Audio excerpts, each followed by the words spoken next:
Chairman, proceed. Chairman, proceed. Thank you, Mr. Speaker. I wish to read the report on petition on the Thanga River. It's a spillage that happened some years back, and a petitioner raised a matter. Therefore, Mr. Speaker, on 16th August 2018, Mr. John Kimeu Mukai petitioned the Senate on the appropriate the mediation, restoration, and the reinstatement of the residents of the Gariga River Basin, their children, livestock, crops, and the environment following the underground oil spillage dated 12 May 2015 by Kenya Pipeline Company.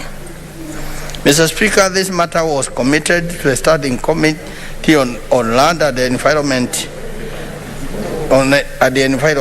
However, the chairperson of the committee, via a letter dated June 2019, requested your office to reconsider submitting it to the matter to the Standing Committee on Energy, and subsequently, the matter was committed to the Standing Committee on Energy on the 2nd July 2019. Mr. Speaker, the incident of oil spillage was investigated by Secretary Committee on Water, Irrigation and the Environment of the County Assembly of Makueni, the Senate Standing Committee on Energy of the 11th Parliament, the National Environment Management Authority, NEMA, the Water Resources Management, WAMA, SGS Kenya Laboratories, a multi-sectorial expert team led by NEMA, and the Panafcon Limited Development Consultant. In this regard, the committee noted that most of the prayers and recommendations were implemented by the Kenya Pipeline Company, and they recommended that the following outstanding issues be addressed. The county government of Makueni should step in and provide leadership and coordination with the Ministry of Petroleum and Mining, Kenya Pipeline, and the Thanga River Basin community on the ideal location for sinking of boreholes within 3 months. Money has been allocated and has been pending, and this matter should have been concluded and can only be concluded, in relation with the community through their leadership. The county government of Makueni should assist the residents of Thanga River Basin in seeking for compensation for the outstanding medical claims, loss of livelihood that are yet to be honored by the CIC insurance within a period of 6 months.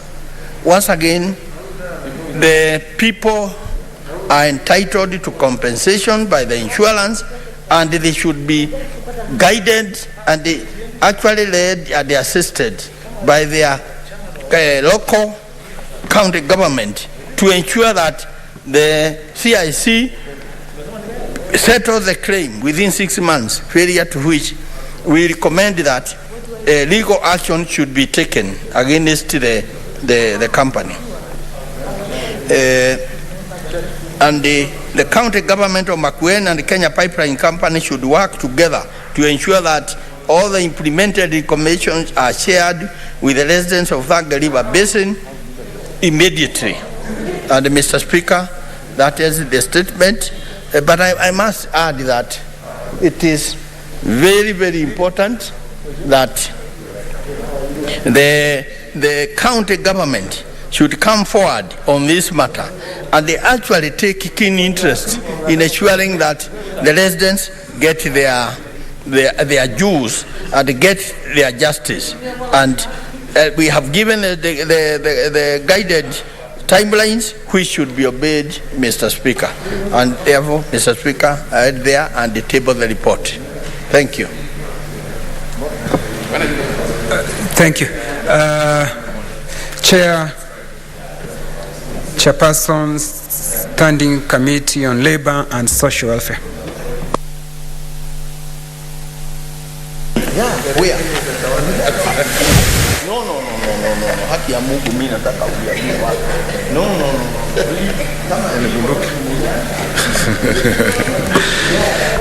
Thank you, Mr. Speaker.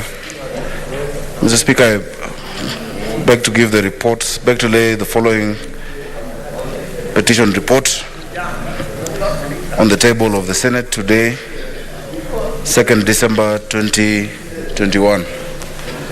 I have 3 reports to issue, and I'll just give brief summary.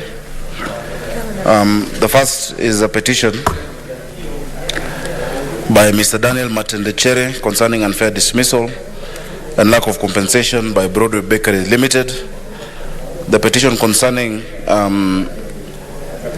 this unfair dismissal was presented to the Senate on the 16th of September 2021 by Senator Dr. Gertrude Musuruve, who is passing in front of me. The concerns raised in the petition were that Mr. Matendechere, while on duty on Thursday, 26th April, was involved in an accident that left him with a physical disability that affected his mobility and required him to use an artificial leg. On the 1st October 2019, his employer, Broadway Company Limited, deployed him from transport section to wrapping section, which involved a lot of standing, inflicting a lot of pain on the gentleman. On the 16th of November 2020, he received a notice of termination of employment and was later sacked 14 days on 30th November without compensation. And that upon his dismissal, he has tirelessly made an effort to seek justice, but his efforts have not borne any fruits. In considering this petition, the committee took into consideration the submissions and supporting documents by the petitioner and the reports from Broadway Bakery Limited. Mr. Speaker, sir, following our engagement as a committee with the petitioner and the managing director of Broadway's Limited, together with the insurance broker, regarding this and subsequent deliberations, the committee observed the following. 1, the company had acted within the law in facilitating the petitioner access his work injury benefits and regain his overall well-being. The petitioner had not complied with the Work Injury Benefits Act requirements. The petitioner had filed a case in Baricho Law Courts against Broadway Bakery Limited, case number 38 of 2021, Daniel Matendechere Aura versus Broadway Bakery Limited and James Dura, and this matter is still awaiting the court's determination. In this regard, of course, we noted the standing order number 98, but also various rulings by the Speaker on the same, and the precedent set on the 2nd of August 2018 by the Speaker of the Senate on the Solidum matter. And the ruling implied that even if elements of active proceedings are active, prejudice have been met, the Speaker still has discretion to decide whether a matter should proceed or not, due to the following reasons: if a matter is of great public interest and if it's a matter about human rights. The present matter is a matter concerning human rights, and as such, should not be curtailed by an existing court case. So based on these observations, and I'm glad Senator Inima is listening, the committee therefore recommends that 1, in order to access his benefits, the petitioner complies with the law, Work Injury Benefits Act, as provided under section 16 and 23 as follows. 1, the petitioner has the discretion to withdraw his case at Baricho Law Courts.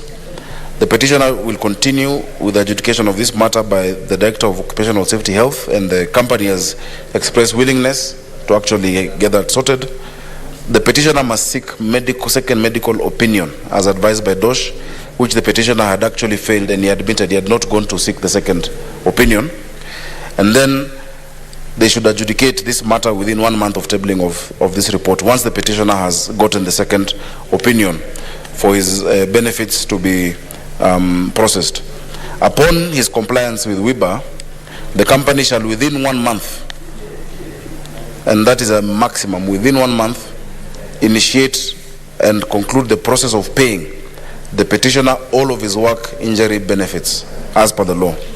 The company shall file progress reports to the committee monthly until the matter is completely brought to a conclusion upon the tabling of this report. And the petitioner shall be at liberty to file his matter in court of law if he is thereafter dissatisfied with the determination by DOSH. Mr. Speaker, sir, I beg to lay the report of the Standing Committee on the petition. The second petition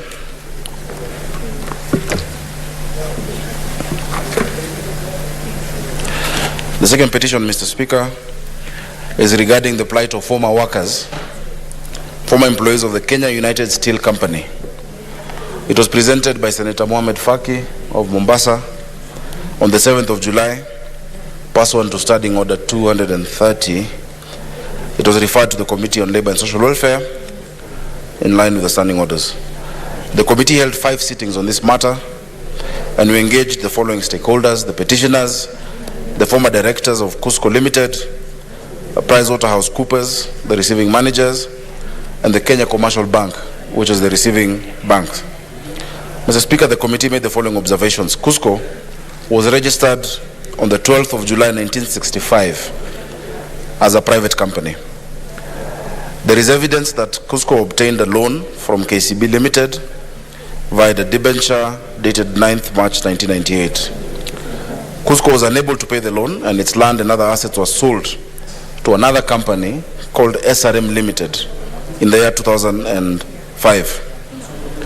That Cusco was placed under receivership on the 18th of September 2003 as it was indebted to KCB, hence the appointment of the receiver managers, PricewaterhouseCoopers Limited. This dispute was initiated under the then Trade Disputes Act, Cap 234, the laws of Kenya, and therefore is not time barred.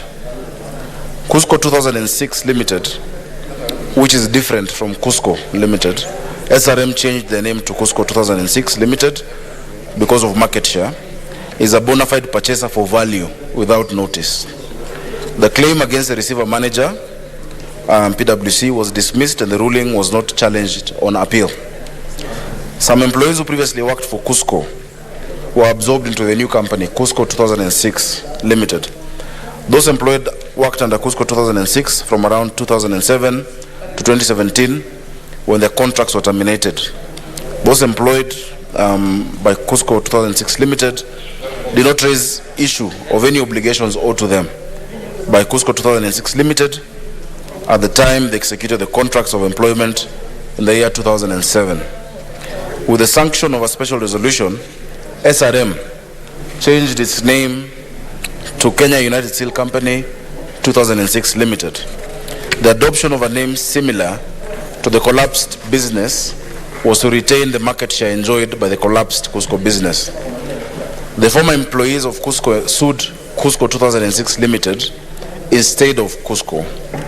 The applicable labor and company laws to this matter were reviewed in 2007 and 2015 respectively. The sale agreement of 1st December 2005 was challenged in court, and the challenge was rejected. The Ministry of Labour and Human Resources Development in 2009 was the arbitrator in the trade dispute between Cusco under receivership and the Kenya Engineering Workers Union, with issues under dispute pertaining to failure by PwC to pay 153 former employees of their 4 months' salary and gratuity benefits as per the collective bargaining agreements that had been entered into. The Ministry of Labour 2009 noted that the Kenya Engineering Workers Union failed to register the debts owed by Cusco together with the other debtors like KCB, who had by then proceeded to court. The Ministry of Labour had in 2014 recommended that the matter be put to rest. Upon the sale of Cusco, of the assets, Cusco was declared insolvent, and as such the credit due to KCB could not be 100% secured. Mr. Speaker, sir, while with the foregoing, taking into consideration the petitioners pressed to the Senate, the committee is of the view that the former employees of Cusco have a constitutional right to petition the Senate to look into their plight, including issues dating back to 2003. In that regard, the committee recommends that this matter, Mr. Speaker, be put to rest for the following reasons. Number one, the matters canvassed in this petition have been extensively addressed by the various institutions. For instance, the Ministry of Labour dating back to 2009, the courts from 2012 to 2018, and all have had unfavorable outcomes. Number two, Cusco as an entity, upon undergoing receivership, and subsequently, following the sale of its assets, KCB as a major creditor failed to secure its loan. 3, recognizing the court's ruling that the claimant sued the wrong entity, Cusco 2006, instead of Cusco Limited, which is a different entity altogether. So, Mr. Speaker, sir, given the foregoing, there's nothing further that can be done on that matter. We beg to lay the report of the Standing Committee on the petition regarding the plight of the former employees of Cusco. Mr. Speaker, the final one.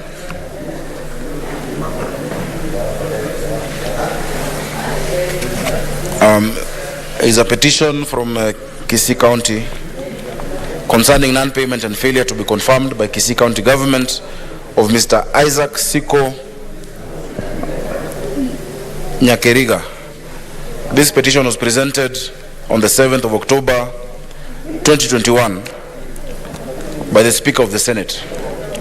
The concerns raised are as follows: that the gentleman, Mr. Nyakeriga, was employed by the Kisii County government on the 19th of January 2017 as a clerical officer in the letter referenced in the report after successfully attending an interview, and was deployed to Nyaribari Masaba sub-county on 20th of March 2017. That he reported to Nyaribari Masaba sub-county office on 27th March 2017 and was thereafter deployed to Nyawasiba ward office as a clerical officer. That he has allegedly never been paid any salary to date and has never received his personal number despite having been approved by the Kisii County Public Service Board on 20th of July 2017 to be included in its payroll. Further, the county government has never confirmed his offer of appointment after a successful completion of the probationary period as stipulated by the Kenya labor laws. That the county government of Kisii has violated his rights as enshrined in the Constitution, which has caused him inconveniences and much trauma in his daily undertakings, and that he has made all efforts to have the matter addressed by the relevant bodies upon which they have raised directives to the county government of Kisii on the non-payment of his salary and confirmation of his employment, but the directive has not been implemented.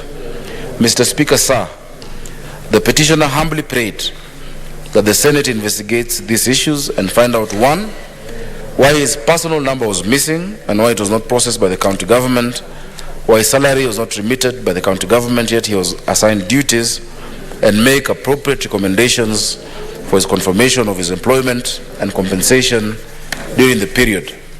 Mr. Speaker, sir, the committee invited the petitioner, the Kisii County Secretary, and the chairperson of the Kisii County Public Service Board to a meeting on the 10th of November 2021 to elaborate further on the issues raised in the petition and to supply supporting evidence on the same, as well as the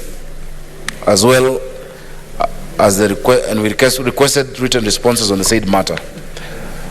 Following the committee's engagement with the petitioner and the Kisii County Public Service Board and County Secretary regarding the petition and subsequent deliberations, the committee made the following observations. 1, the petitioner failed to submit support documents as requested. These documents included the interview schedule, proof of invitation for interview, proof of delegation of duties by supervisors, and proof of service delivered for 3 years. The petitioner presented stamped documentation that include the offer of appointment, recall deployment letter, leave application form, and the transfer letters. However, the authenticity of these documents could not be ascertained. That the recruitment process, Mr. Speaker, that the petitioner claimed led to his appointment was nullified by a court of law.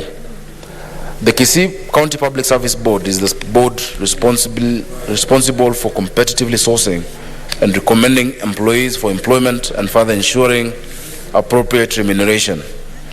A County Public Service Board is expected to, for a specific period, for a specified time, maintain a record of all applications received in response to advertisements, inviting applications, and such record may be inspected by any person. And that Section 75 of the County Government Act 2012 provides that if it comes to the attention of the County Public Service Board that there is reason to believe that any process or decision under the County Public Service may have occurred in an irregular or fraudulent manner, the County Public Service Board shall investigate the matter, and if satisfied that the irregularity or fraud has occurred, the County Public Service Board may do one of three things. One, revoke the decision. Two, direct the concerned head of department or lawful authority to commence the process afresh. Or C, take any corrective action, including disciplinary action.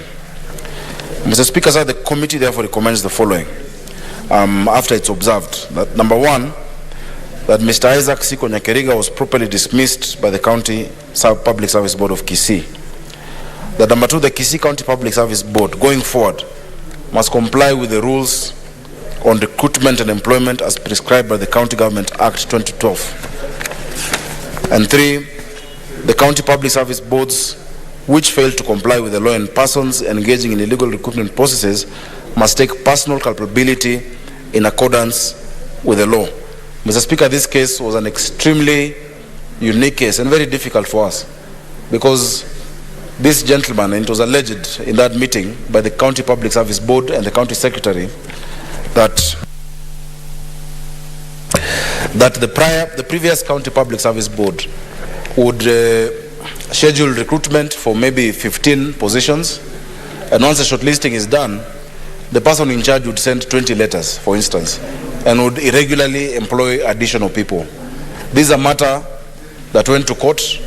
The County Public Service Board leadership that time was dismissed, and there are many, not just Mr. Nyakeriga, many of these officers who had been irregularly employed or recruited had their recruitment actually nullified. Mr. Speaker, we have given a warning to public service boards which fail to comply, because we also know how the wage bill is in illegal recruitment process, especially those with a political angle, that will take personal culpability in accordance to the law.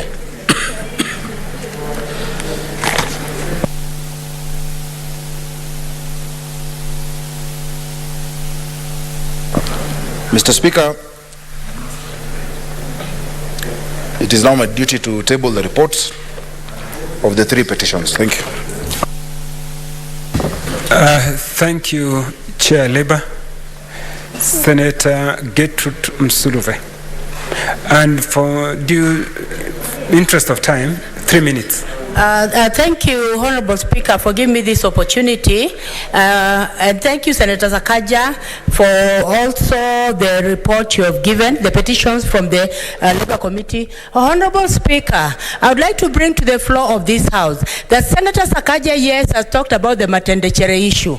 But I want to say before the floor of this House that Matendechere is someone who is helpless and needs somebody to hold his hand. He needs the Senate to hold his hand.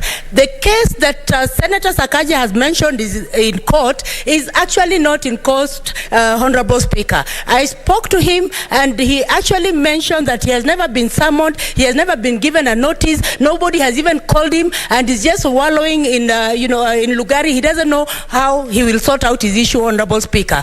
Honorable Speaker, there is need for the Senate to investigate if Matendechere's case is in court. Let the Senate come out clearly and say who is representing Matendechere in court. What is the case number? What is the file number? The reports that come on the floor of this House should be true reports that are going to help Kenyans, Honorable Speaker. There is the pro bono, yes. Was Matendechere given the pro bono? He was not given the pro bono. So, Honorable Speaker, I say as a senator representing persons with disabilities, I will not allow false information to come on this House on issues of disability. Matendechere must get his legal right, Honorable Speaker. And when it comes to right, it should not be delayed. Honorable Speaker, there is need to investigate the Matendechere issue because of the disability that Broadway's caused. And he needs to be compensated, Honorable Speaker. I will not joke and I will not entertain when PWDs are actually marginalized, are actually downtrodden, and the Senate is not supporting them. The Matendechere issue should be followed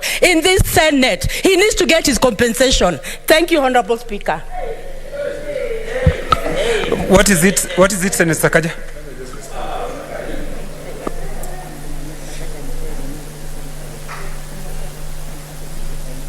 Mr. Speaker, we feel that passion as well.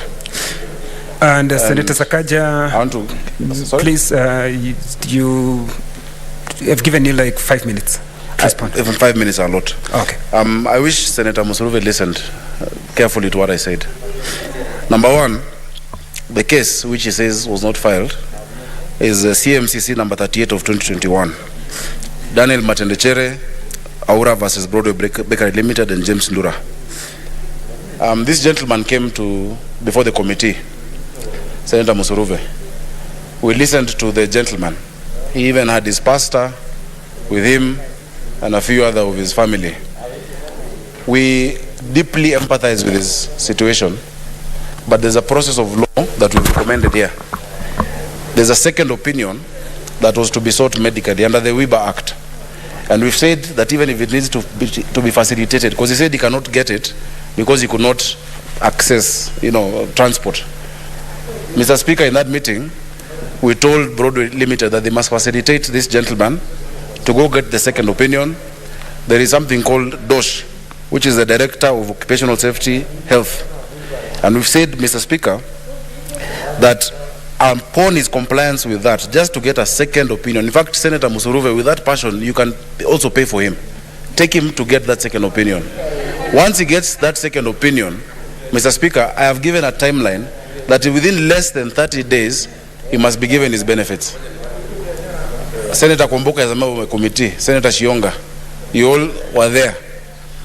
There is no way outside the law that you can process those benefits. So we've said within 1 month. And if you need Senator Musuruve, I can even accompany you to take him.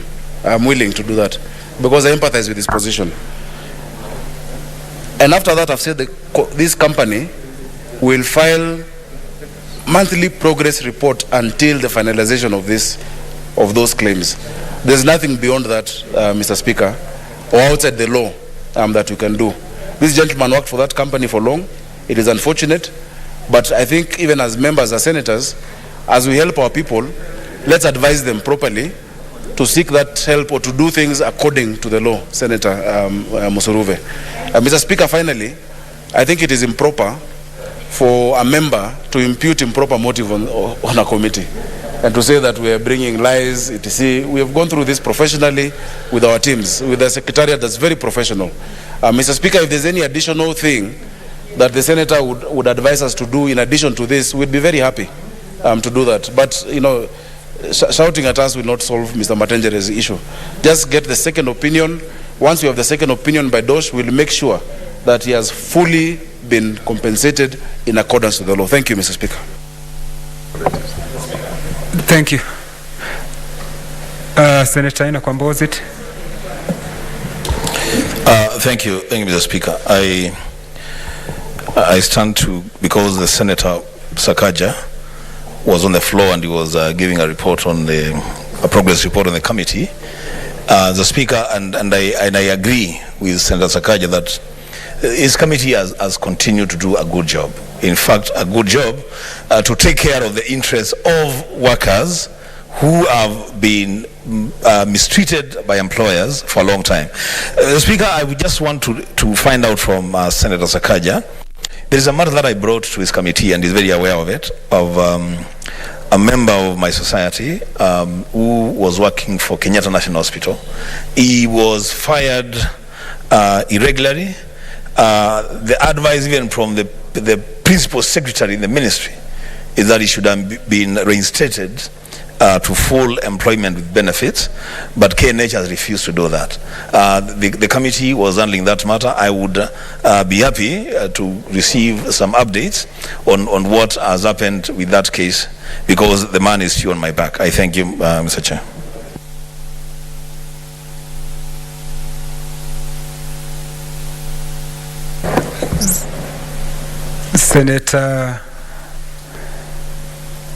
Senator Hagura Godan. Thank you, Mr. Speaker. Mr. Speaker, I'd like to thank Senator Sakaja and the Labour Committee for being prompt and following up these issues, especially these are individuals who have exhausted the means by which they could address the issues. That's why they brought to the Senate. And if it reaches a point where now at least the individual is called, the employer is contacted, and the issues are raised and sorted out, I think Kenyans have hope that the Senate, as it were, has at least given them another chance. And it goes out to the employers, because we know of cases where we are still following at personal, as leaders, employees come to us when they have problem with the employers. Sometimes you'll find that somebody is being penalized for maybe mistakes which don't warrant that kind of penalization, but because they think this person, once he's penalized, cannot go anywhere, then they take those kind of actions. But it's at least clear to the employers that when they mistreat Kenyans, they have other points of call, and Senate is one such point of call. And I thank the Labour Committee, the way it has expeditiously carried out these petitions, and it goes to all of us also, because other committees also are handling petitions which are not doing as well. Some committees we belong to, we are all guilty in that crime. Let's work hard and make sure that we address the plight of Kenyans to conclusion within the required time. Senator Cherargei Samson. Thank you, Mr. Speaker. For this opportunity, I want to commend the Committee of Labour and Social Welfare, led by Senator Sakaja. Mr. Speaker, I think one of the biggest threats to the functionality of devolved units is how to handle the staff of county. And I remember the county government of Nandi yesterday made the Nandi workforce, and therefore the argument has been to use contract. I know the Labour Committee should advise Senate and the county governments on how, Mr. Speaker, they can manage the issue of workforce. Because as we talk, most of the workforce across the county, including mine, is beyond more than 35% that is recommended under PMF Act and under the legislative. Mr. Speaker, I think country and counties and most of us would want to be governors in future, including the Chair of Labour and Social Welfare, Senator Sakaja, should be very keen, because what is eating out resources of Labour and Social Welfare, and we have Senator Susan Kiika, who wants to be the governor of Nakuru. Most of the endangers the functionality is that there is a lot of recurrent, Mr. Speaker, that is paid through workforce. And therefore, when you see Nandi, for example, the county government has decided to extend by 1 year so that they insulate themselves from the nomination that is coming up and the general elections that is coming up. So we can use stick and carrot in terms of running human resources of the county, Mr. Speaker. So I think in future the Labour Committee must advise us on how to handle staff, because most of the staff, Mr. Speaker, either on contractual agreement, others are either on contract, others are not, have not been paid. You see county government staff even take 3 to 6 months without payment, Mr. Speaker. For example, in Nandi, the ECD teachers are paid 10,000 per permanent and pensionable. What can you do with 10,000 shillings, Mr. Speaker, with this economy? So, Mr. Speaker, I congratulate the committee and wish them well. Senator Naomi Shionga. Thank you, Mr. Speaker, for giving me this opportunity, and I just want to commend our chair, where I am one of the members in the Labour Committee, for the good work that he's doing we are doing under his leadership, and indeed we have really worked around the clock just to make sure that most of the work we are accomplishing with it align, and it is a good learning yardstick, because the petitioners, most of them, we have seen their stakeholders as outlined in the report, and indeed, if anybody has a problem in through the petition that have been outlined with the chair, then it is very important that she would have or he would have joined the committee. But we really exhausted all the stakeholders that needed to be to handle the matters, and it is what you are seeing, that the observation were read on the floor of this house, and the recommendation were done. And it is just good that again we do not lock out so many people who feel like they can add up, because contributing to this report, it is enhancing the report. It's actually enhancing the observation that other members who did not get an opportunity probably to contribute, then they can contribute and it can be captured on the Hansard. And then when we are implementing or when we are looking at what has been done so far, we do not close it out. Otherwise, I really want to comment, because most of these petitions that come to labor committee, it is either mishandling of workers or maybe lack of compensation or unfair dismissal from the companies, and so on and so on. So I think we are doing good. We have done well, and I urge this House to continue doing the best through the committees. And some of the committees are just like this one of labor that are doing very well, and my committee, National Cohesion and Equal Opportunity Regional Integration, to see that everything is under control and we have equity and inclusivity within Kenyans and their achievement. Thank you very much, Mr. Speaker. Thank you. Chair, Senator Sakaja, there was an issue that was raised by Senator Wambua. Thank you very much, Mr. Speaker. Mr. Speaker, indeed, Senator Wambua brought this very important matter, and I just want to reiterate to the people of Kitui, they are proper representative. Even all the former councillors should know, if it was not Senator Wambua and yours truly, the Speaker, first of all, you on the chair, not even me, the issue of the one-off honorarium would not have gotten to where it is, and now they are going to receive 200,000. But on this issue, Mr. Speaker, it is true that there was a matter of Mr. Malombe, whose phone number ends with 757. I know because I've also been following up with him individually. The Kenyatta National Hospital did a response that they sent to the Ministry of Labour. The Ministry of Labour was to finalize this week. They haven't yet sent it, but as soon as they do, I'll share it with Senator Wambua. As soon as they do that, I'm following it up with CS in charge of Labour. We'll be sure to sort that out. Next order. Order number 5, papers. Majority Leader.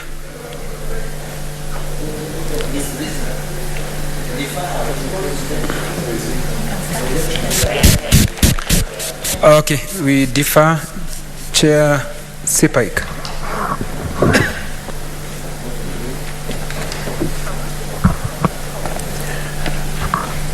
Thank you, Mr. Speaker. Mr. Speaker, sir, I beg to lay the following papers on the table of the Senate today, 2nd December 2021.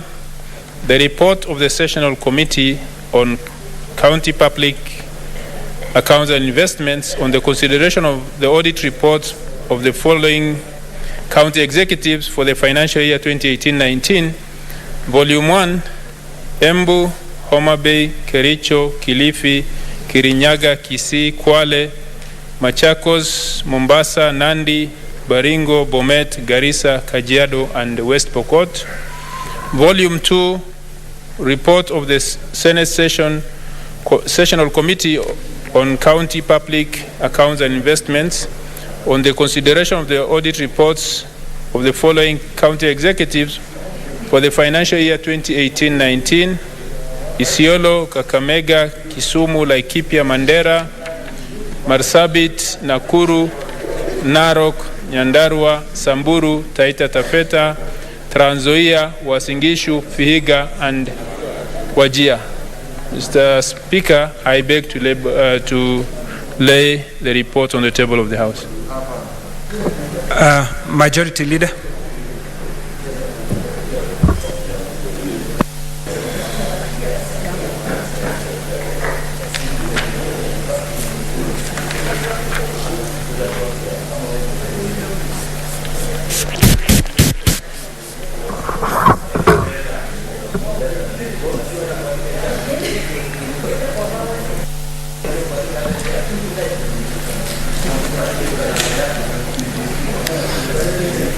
Mr. Speaker, sir, I beg to lay the following reports on the table of the Senate today, 3rd December 2021. 1, the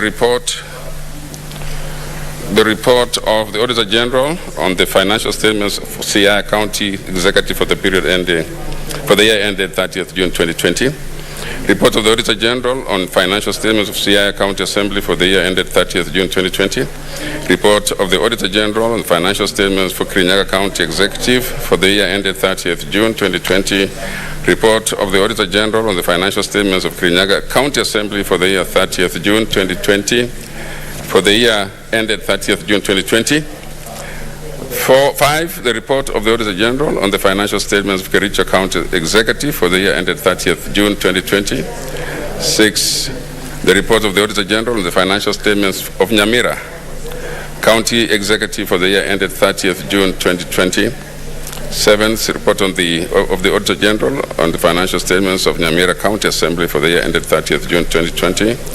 8, the report of the Auditor General on the financial statements of Isiolo County Executive for the year ended 30th June 2020. 9, report of the Auditor General on the financial statements of Isiolo County Assembly for the year ended 30th June 2020. 10, report of the Auditor General on the financial statements of Narok County Executive for the year ended 30th June 2020. 11, report of the Auditor General on the financial statements of Marsabit County Emergency Fund for the year ended 30th June 2019. 12, report of the Auditor General on the financial statements of Meru Water and Sewerage Services Registered Trustees for the year ended 30th June 2019. 13, report of the Auditor General on the financial statements of Malindi Water and Sewerage Company Limited for the year ended 30th June 2019. 14, report of the Auditor General on the financial statements of Kieni Water and Sewerage Company Limited for the year ended 30th June 2019. 15, report of the Auditor General on the financial statements of Wajir County Executive for the year ended 30th June 2020. 16, report of the Auditor General on the financial statements of Wajir County Assembly for the year ended 30th June 2020. 17, report of the Auditor General on the financial statements of Busia County Assembly for the year ended 30th June 2020. 18, report of the Auditor General on the financial statements of Busia County Executive for the year ended 30th June 2020. 19, report of the Auditor General on the financial statements of Laikipia County Bursary Fund for the year ended is it, 30th Senator June Wetangula? 2019. Did you notice the distinguished senator for Nandi walking across the floor in front of the mess as if he's in a village in Nandi? Mr. Speaker, we need to respect our standing orders, and this is a house where decorum is critical. Yes. Senator Cherargei, please do what is required of the House.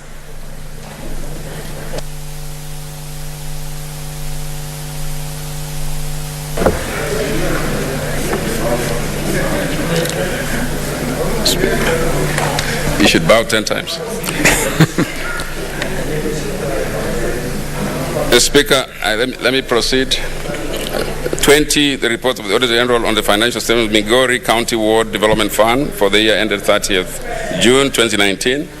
21, report of the Auditor General on the financial statements of Garissa County Revolving Fund for the year ended 30th June 2019. 22, report of the Auditor General on the financial statements of Kisumu County Trade Fund for the year ended 30th June 2019. 23, report of the Auditor General on the financial statements of Nandi County Executive Car Loan and Mortgage Fund for the year ended 30th June 2019. 24, report of the Auditor General on the financial statements of Siaya County Assembly Car Loan and Mortgage Fund for the year ended 30th June 2019. 25, report of the Auditor General on the financial statements of Kiambu County Emergency Fund for the year ended 30th June 2019. 26, report of the Auditor General on the financial statements of Uasin Gishu County Executive Mortgage and Car Loan Scheme for the year ended 30th June 2019. And 27, report of the Auditor General on the financial statements of Bomet Water Company Limited for the year ended 30th June 2019. There is 2019, I think that suffices, right? don't know, but I just what is it, Senator Ambwa?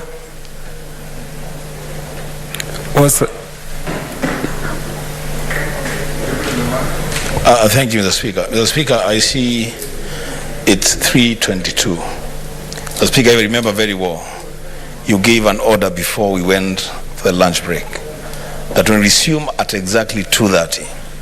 The report on the bill that we were debating before we went for lunch be tabled so that senators can have an opportunity to interact with the report before debate resumes.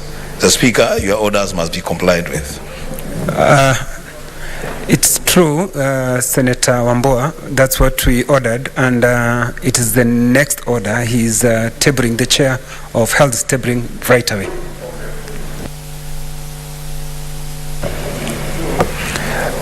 Okay, proceed. All right, thank you, Mr. Speaker. I beg to lay the following paper on the table of the Senate today, 2nd December 2021. State of the Judiciary and Administration of Justice Report, Annual Report 2020-2021, Gazette Notice number 12385. Thank you, Mr. Speaker. Chair, Health.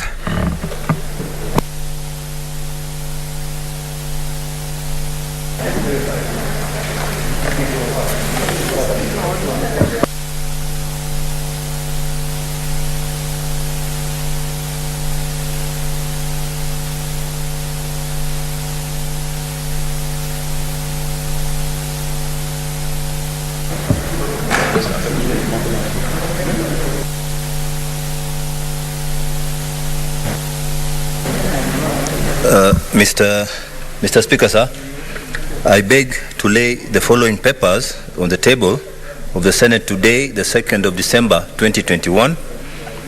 The first one is the 4th progress report of the Standing Committee on Health on the COVID-19 pandemic situation and the implementation of the nationwide COVID-19 vaccine deployment.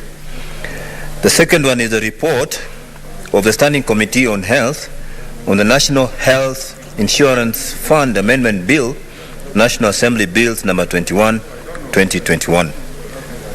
Thank you, Mr. Speaker. Chair, Labour.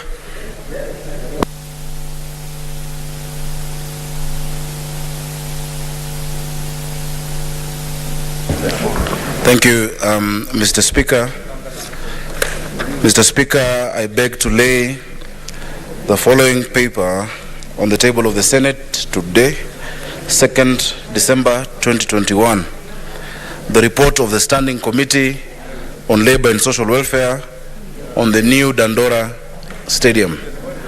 Mr. Speaker, thank you for indulgence. Just to mention quickly the recommendations, because this is a matter of great public interest, and I see Senator Kwamboka is listening.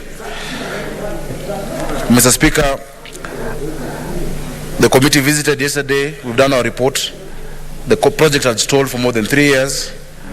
We listened to the EACC, to Nairobi County Government, and to all the stakeholders, and we're recommending the following: that Nairobi County Government review the terms in accordance with the law and complete the Dandora Stadium project as soon as possible.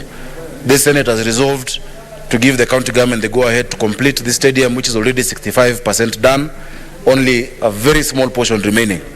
Number two, due to public interest, EACC concludes on its investigation on the matter as the works continue. And the EACC told us they have not stopped these works. There is no reason why Dandora Stadium is not being completed. And number three, due to the advanced stage of the project, the Senate directs that the county government of Nairobi re-engages a contractor to complete this project in the shortest time possible. Thank you very much, Mr. Speaker.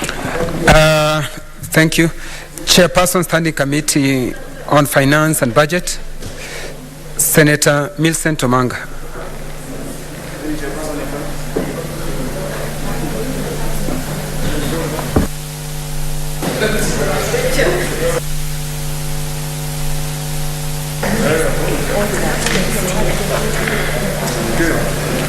Thank you, Mr. Speaker. I beg to lay the following papers on the table of the Senate today, 2nd December 2021. Report of the Standing Committee on Finance and Budget on the approval of the Senate nominee to the Equalization Fund Advisory Board.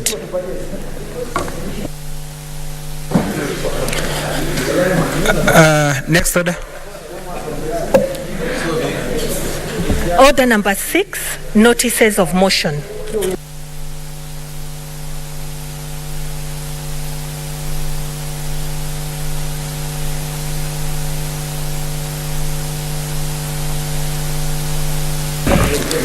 Senator Millicent Omanga.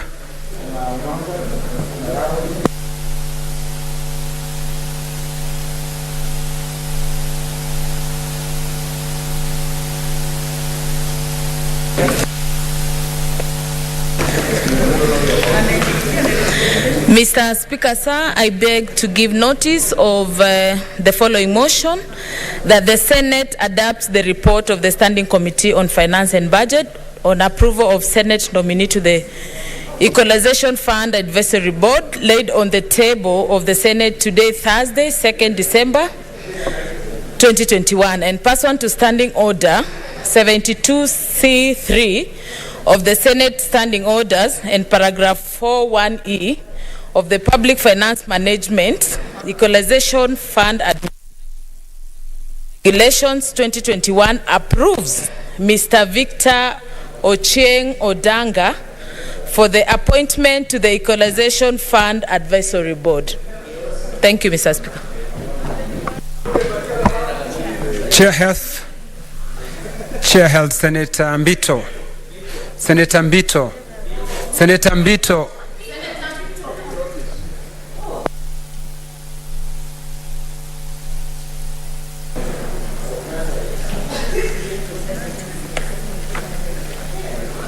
Sorry.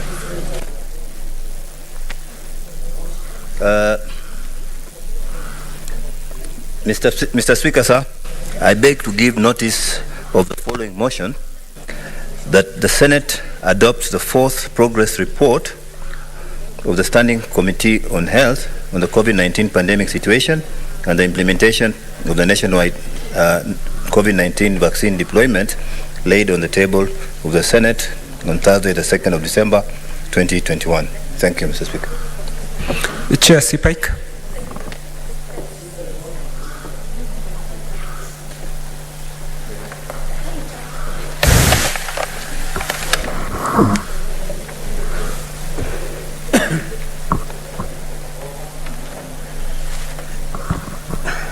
Thank you. Thank you, Mr. Speaker. Mr. Speaker, sir, I beg to give notice of the following motion, that the Senate adopts the report of the Sessional Committee on County Public Accounts and Investment on the consideration of the report by the Auditor General on financial statements of the following county executive for the financial year 2018-19.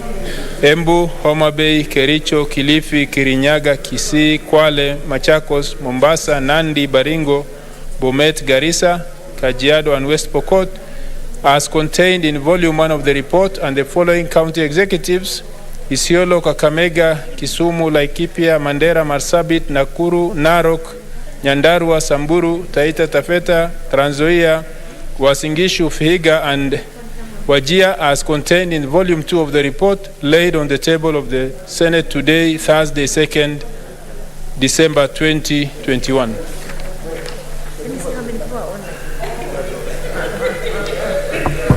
Next order. Order number 7, statements.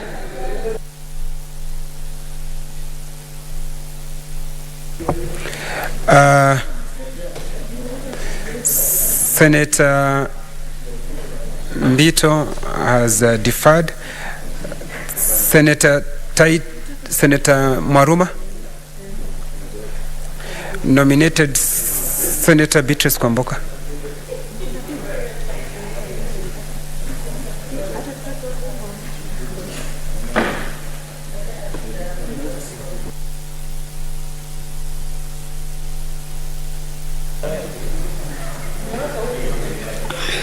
Okay.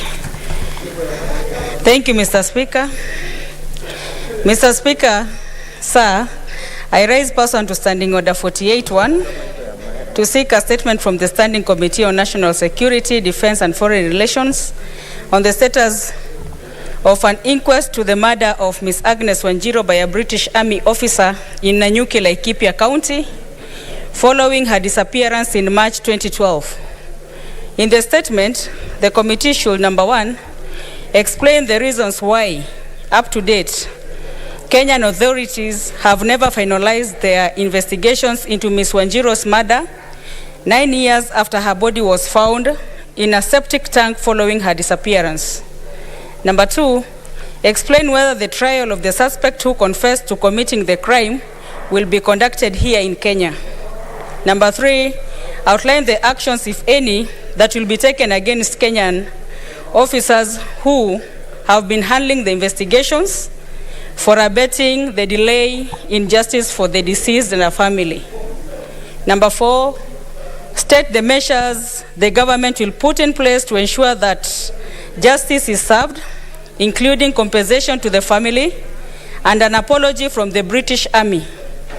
And number five, elucidate on the actions the ministry intends to take to ensure that cooperations will remain healthy between the two countries. Thank you, Mr. Speaker. I have another one. Should I proceed? Yeah, proceed.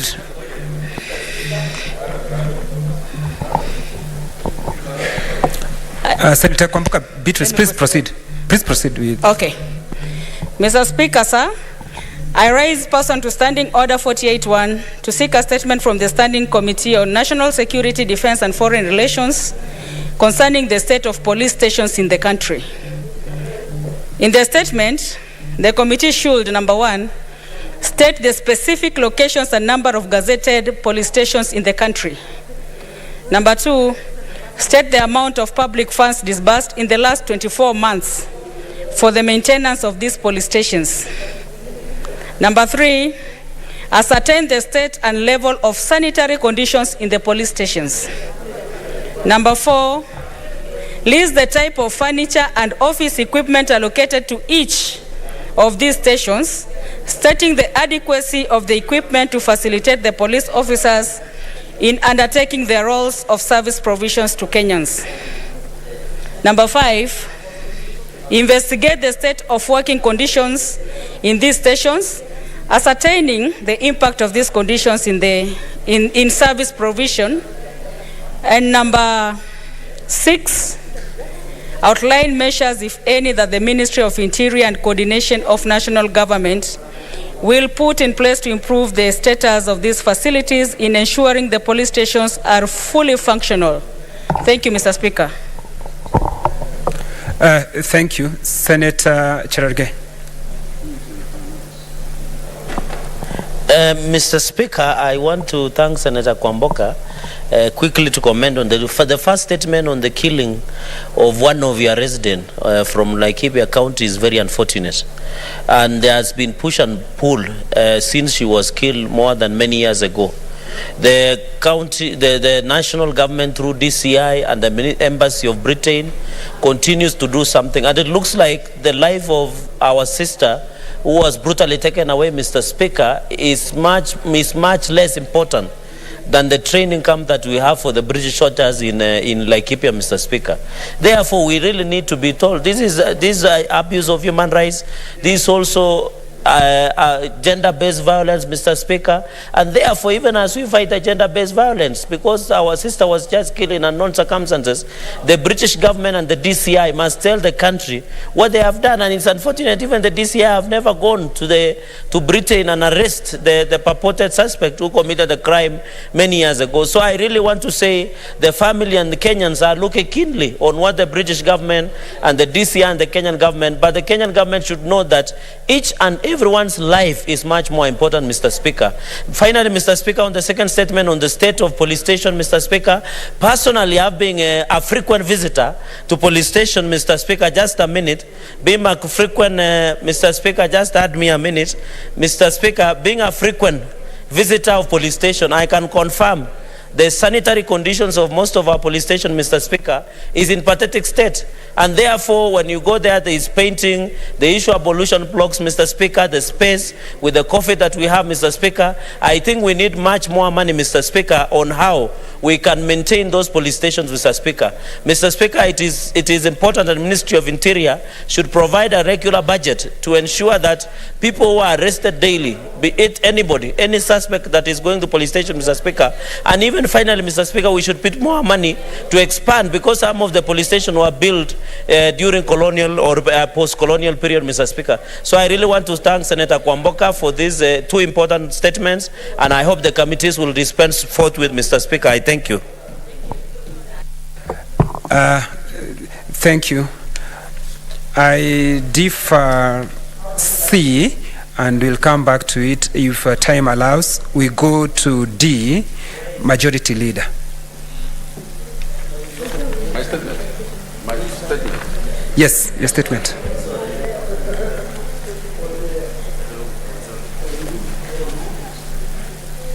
Mr. Speaker, sir, pursuant to Standing Order number 52.2, I hereby present to the Senate the status of the business of the House. As you are aware, today is the last sitting day pursuant to Senate calendar adopted on Tuesday, 16th February 2021. At the rights of the Senate today, the Senate will proceed on recess until Tuesday, 8th of February 2022. Mr. Speaker, with respect to the business of the Senate, in compliance with the judgment of the High Court in Constitutional Petition 284 of 2019, issued on 20th October 2020, has published 73 bills. Out of these bills, 3 have been assented to, 16 are pending consideration by the National Assembly, while 23 other bills are the second reading stage, 5 of which have been listed in today's order paper for the order number 12 to 16, from order number 12 to 16, which are awaiting division. 10 bills are scheduled for the committee of the whole stage, 6 of which have been listed in today's order paper from order number 17 to 22, and a further 23 bills undergoing concurrence processes pursuant to Article 110(3) of the Constitution. I will urge all senators to avail themselves this afternoon for the bills at the division stage and those that are committee of the whole. Mr. Speaker, sir, I am sure that we all appreciate and recognize the importance of petitions as legislative tools to undertake our mandate of oversight and representation. The public continues to place great importance in this tool, and as evidenced by the number of petitions that the Senate continues to receive. I would like to bring the attention of the Senate that a total of 138 petitions have been submitted since the beginning of the parliamentary term, out of which 87 reports have been tabled by the respective committees. Let me take this opportunity to thank the standing committees for their tremendous work. I would like to single out the Standing Committee on Labor and Social Welfare, who upon tabling the reports on the petitions as indicated in the order paper, will have no pending petition before it by the close of this session. I urge the remaining committees to move with speed and conclude all pending petitions and table reports as required by Standing Order 52.3.2.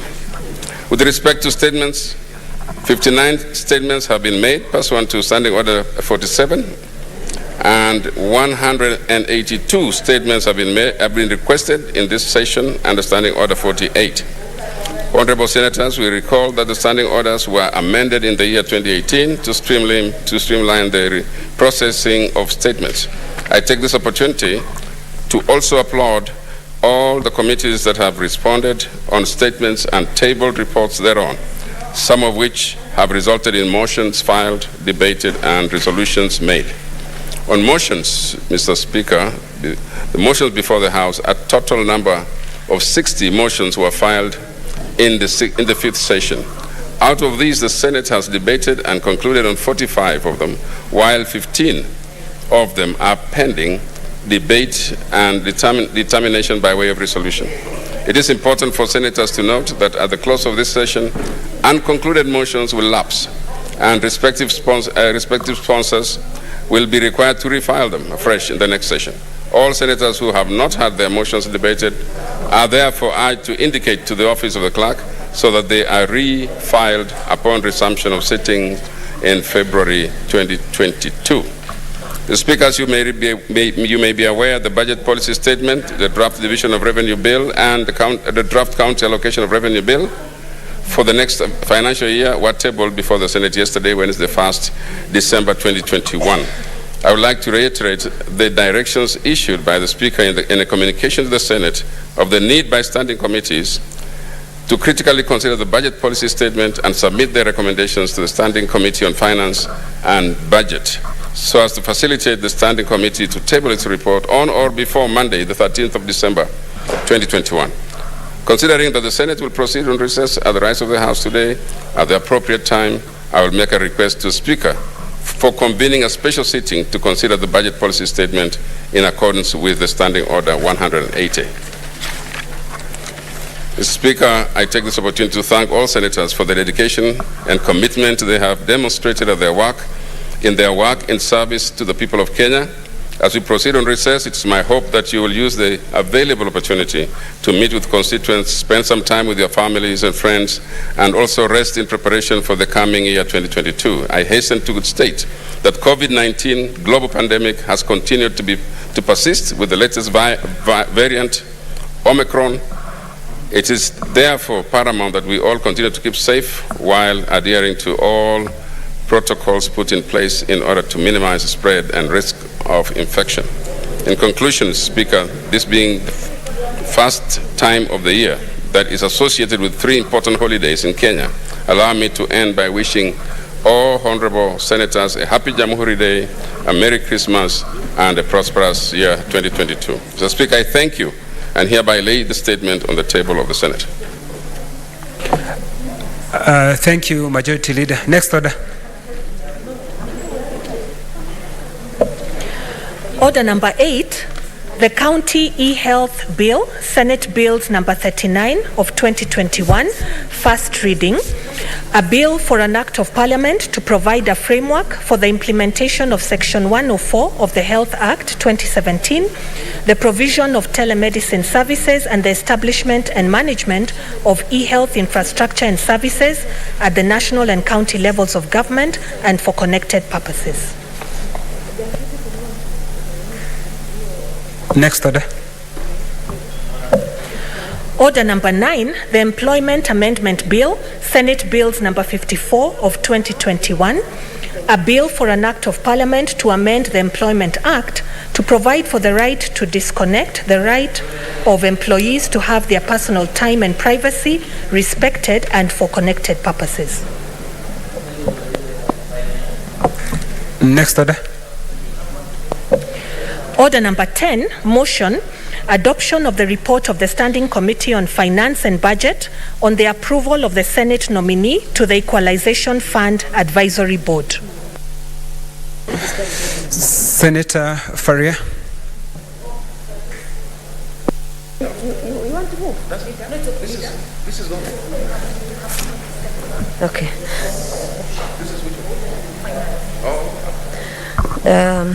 Thank you, Mr. Speaker, for giving me opportunity to move the motion for adoption of a nominee of the Senate to the Equalization Fund Advisory Board. Mr. Speaker,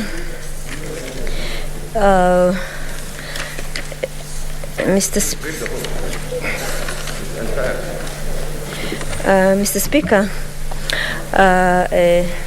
the Public Finance Management Equalization Fund Administration Regulation 2021 were published by Cabinet Secretary for the National Treasury and Planning on 29th April 2021 via legal notice number 54 of 2021.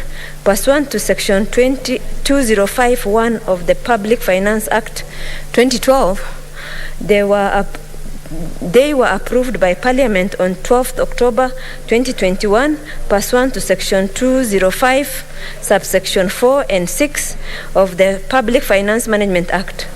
Mr. Speaker, the regulation provides framework for administration and management of the Equalization Fund. Mr. Speaker, paragraph 4 of the regulation provide for the establishment of Equalization Fund Advisory Board, whose membership comprises of one nominee by the Senate as per paragraph 4 subsection 1E of the regulation. Through the letter dated 25th October 2021, the Cabinet Secretary, National Treasury and Planning wrote to the Senate to nominate a member to the Equalization Fund Advisory Board in accordance with the paragraph 4(1)(e) of the Public Finance Management Equalization Fund Administration Regulation 2021. Subsequently, Mr. Speaker, via a communication made on Tuesday, 2nd November 2021, informed the Senate of the letter received from the Cabinet Secretary. The Speaker then directed the clerk to advertise the vacancy and, upon closure of the application period, to transmit the names and all documentations received from interested persons to the Standing Committee on Finance and Budget for shortlisting. Public participation and vetting pursuant to Standing Order number 72 of the Senate Standing Orders. The Speaker further directed the committee to table the report in the Senate by Thursday, 2nd December 2021. An advertisement calling for the application of nominee by the Senate to the Equalization Fund Advisory Board was published in the Daily Nation and Standard newspaper on Wednesday, 3rd November 2021, and Kenyan Gazette Note number 224. The applications were to be received on or before Wednesday, 17th November 2021 at 5 p.m. East Africa time. At the close of application period, 37 applications were received. The committee collected the applications and established 2 applicants had submitted the application twice via email and hand delivery. Following the long listing of the application, the committee conducted a shortlisting exercise. In shortlisting suitable candidates, the committee gave due regard to the application criteria as set out in the advertisement as follows: a citizen of Kenya, hold a degree from recognized university in Kenya, have at least 5 years professional experience in relevant field, and meet the requirement of Chapter 6 of the Constitution. According to the exercise, the committee was keen to ensure that the recommended candidate met the statutory requirement for appointment and was suitable for appointment to the office. This indeed is expected to promote integrity in the office and uphold good governance. The requirement of Chapter 6 of the Constitution demand that those aspiring to hold public office must be beyond reproach in order to promote the good governance and observance of the rule of law in public institutions. The committee therefore agreed the current clearance from Directorate of Private Investigation, DCI, Kenya Revenue Authority, KRA, EACC, Higher Education Loan Board, relevant professional bodies, and any of the Credit Reference Bureau, CRB, were an illustration of the candidates' adherence to the requirement of leadership and integrity as stipulated under Chapter 6 of the Constitution. Mr. Speaker, further, in determining the 5-year professional experience in relevant field, the committee considered the function of advisory board as stated under paragraph 8 of the Public Finance Management Equalization Fund Administration Regulation 2021, as this has an implication on the suitability of the nominee to perform their duty. In that regard, the committee considered an experience in the field of finance, management, economics, governance, project management, and community development. Based on the criteria set, and having followed the process under the law and the Senate standing orders, the committee shortlisted 8 candidates for vetting.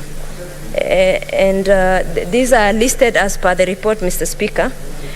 The name of the shortlisted were published in the Stand and Daily Nation newspaper 23rd November 2021 in accordance with Senate Standing Order 72CI. Via the advertisement published, the names of the shortlisted candidate members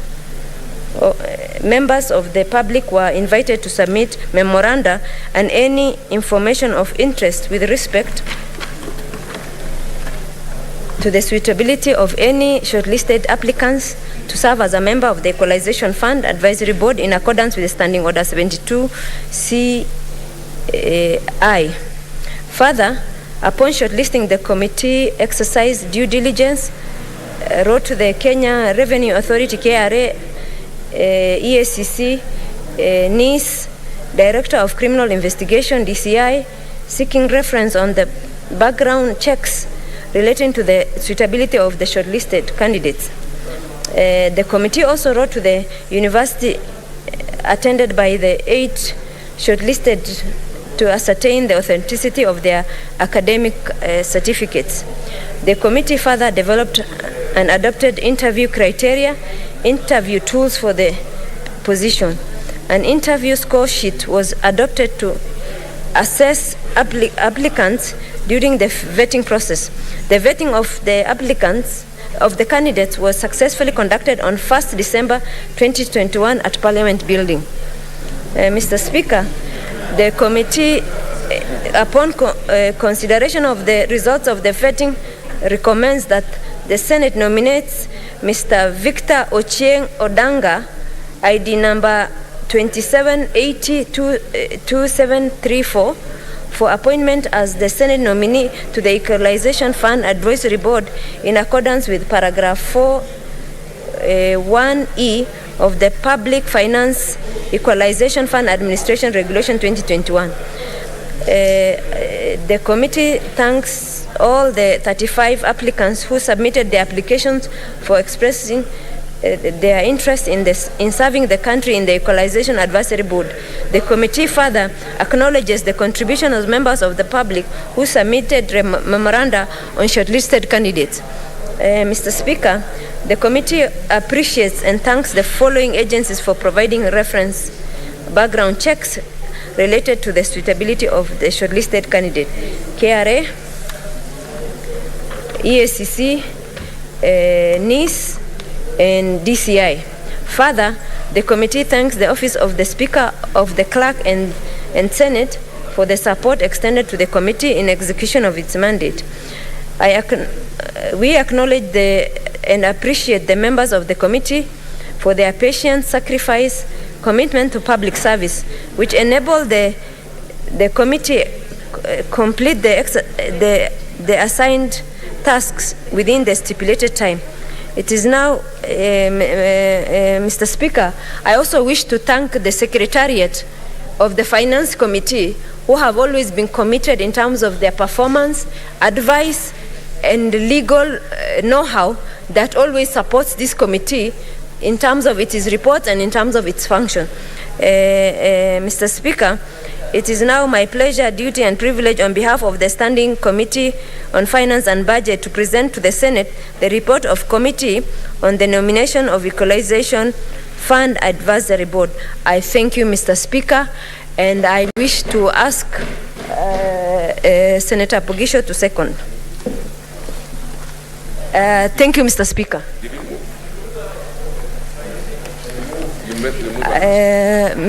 Mr. Speaker, I beg to move and ask the majority leader to second. Thank you, Mr. Speaker. Give me that.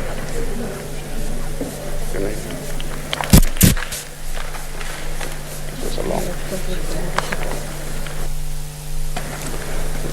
Mr. Speaker, I beg to second. Mr. Speaker, this is a straightforward vote for members because it's just the name already here that has been approved by the committee. And the Speaker, the fact that there is timelines we have to complete to finish doing this now. We are timed out almost. And Speaker, I just want to request that members do support, and therefore I do second. Speaker, thank you. Order, members. Order, members. Order. I propose the question, which is that the Senate adopts the report of Standing Committee on Finance and Budget on the approval of the Senate nominee to the Equalization Fund Advisory Board, read on the table of the Senate today, Thursday 2nd, 2021, and pursuant to Standing Order 72C3 of the Senate Standing Orders and paragraph 41E of the Public Finance Management Equalization Fund Administration Regulation 2021, approves Mr. Victor Ochieng Ogada for appointment to the Equalization Fund Advisory Board. Senator Sakaja.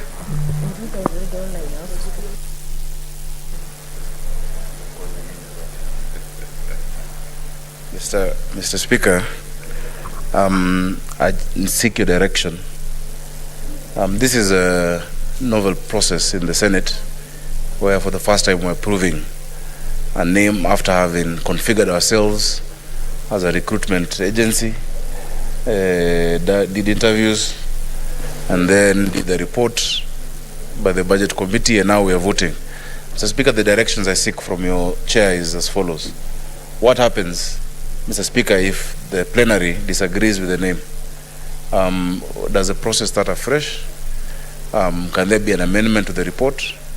Mr. Speaker, it's important to know, even as we get into the debate, the implications of whatever action senators are going to take as we get into it, Mr. Speaker. I would appreciate that during the course of this debate, so that we know before you put the question. Thank you.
Mr. Speaker, but also actually that moves now to the issue of having a common wage for everyone, Mr. Speaker, for seeing and looking forward to where economies will be predominantly mechanized and where labor will have very little to do in those economies. But because we are not there yet, Mr. Speaker, we need to embrace and spur economies and industries that are labor intensive to provide opportunities for the many people in the rural areas to be real agents of...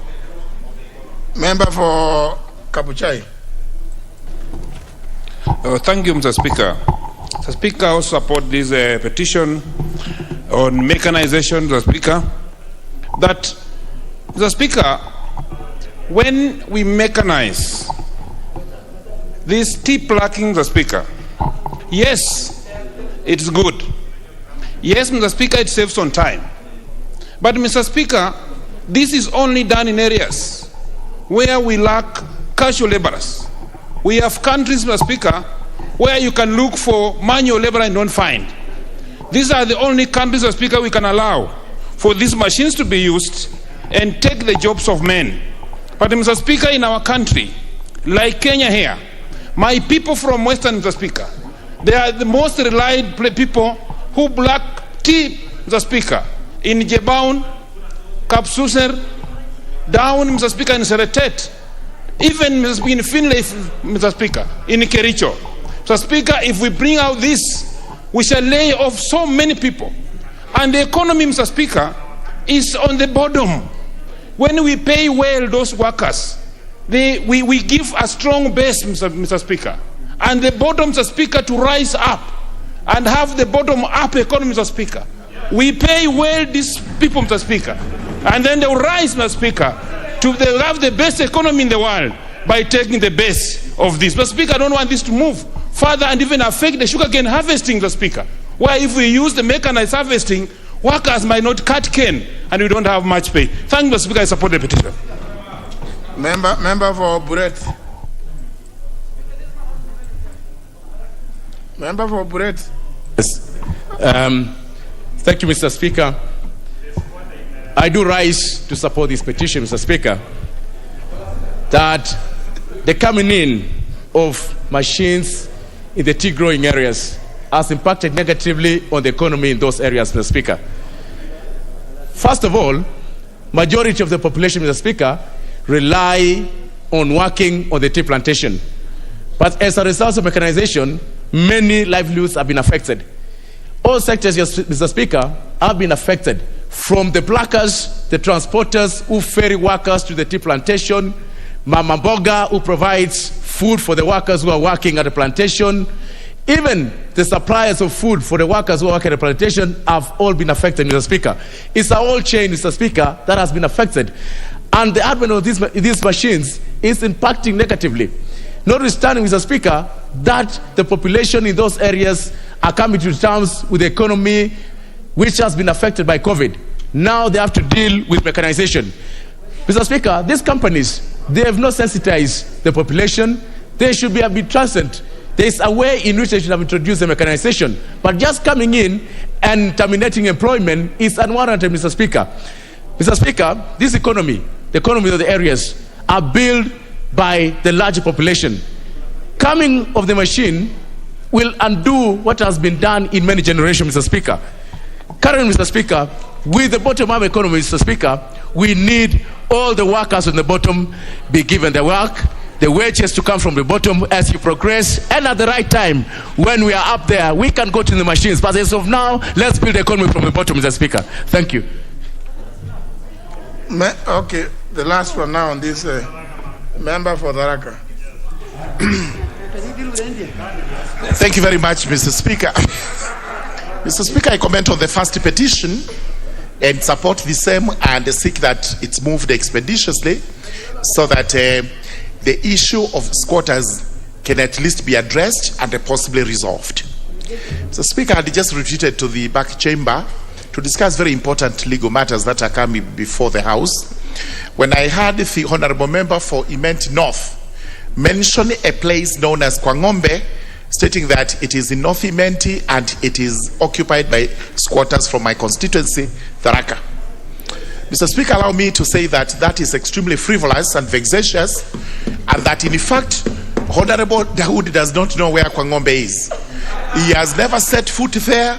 He has never asked for votes there. He doesn't even have one single development in that particular area. Record will bear me out that the market called Kwangombe is actually in Tharaka Nithi County.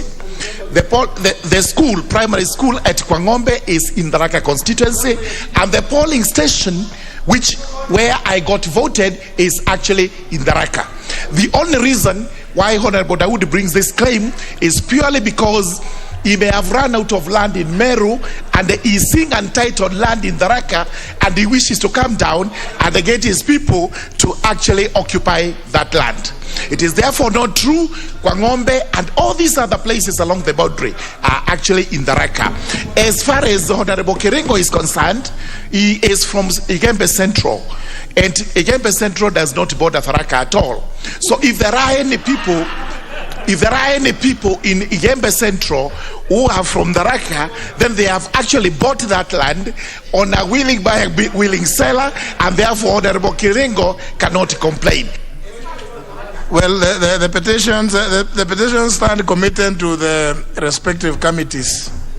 Honourable members, you know, if somebody says something that contradicts some facts, that is not it is not another matter. That's merely a point of argument. Please, let's the petitions be dealt with there. Let's move to next order.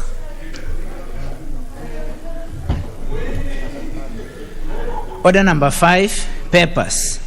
Leader of majority. Thank you, Honorable Speaker. I beg to lay the following papers on the table of the House today, Thursday, December the 2nd, 2021, afternoon sitting. The reports of the Auditor General and financial statements in respect of the following institutions for the year ended 30th of June 2021 and certificates therein. A. East Africa Trade and Transport Facilitation Project, IDA credit number 4148 KE and credit number 4977 KE MOT component. Number B, East Africa Trade and Transport Facilitation Project, MOT/KRC component. Credit number 4148-KE and credit number 4977-KE. Number C, Multiple Indicator Cluster Service Project of UNICEF. Number D, the support of the healthcare financing strategy, reproductive health, output-based approach, project credit BMZ. Number Kenya 201065853, Ministry of Health.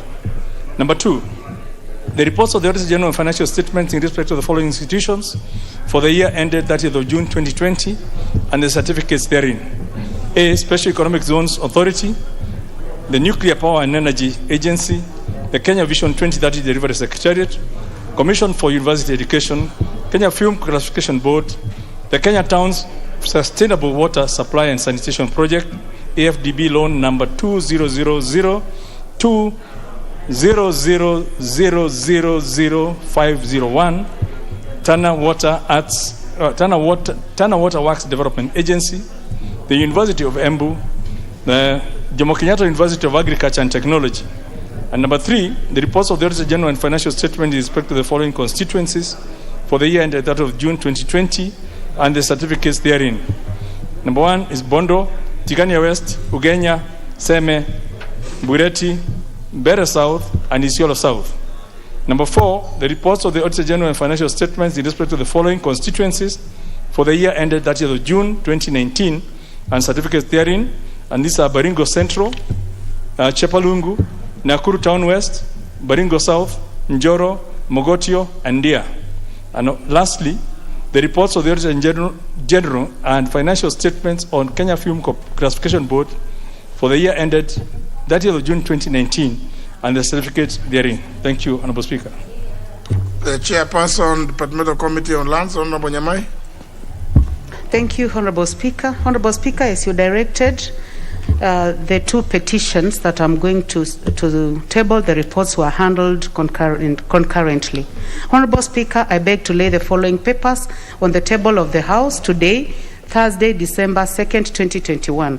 Reports of the Departmental Committee on Lands on 1, Public Petition number 45 of 2020 by residents of Garsen constituency in Tana River County regarding subdivision of agricultural development corporation land and stakeholders consultation on Galana Kulalu food security project, and Public Petition number 31 of 2021 by residents of Garsen constituency in Tana River County regarding degazettement of specified ADC land in Garsen constituency. Thank you, Honorable Speaker.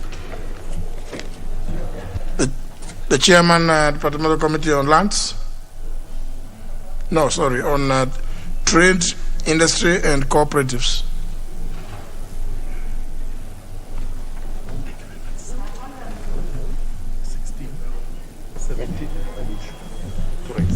Honorable Speaker, I beg to lay the following paper on the table of the House today, Thursday, December 2nd, 2021, afternoon sitting.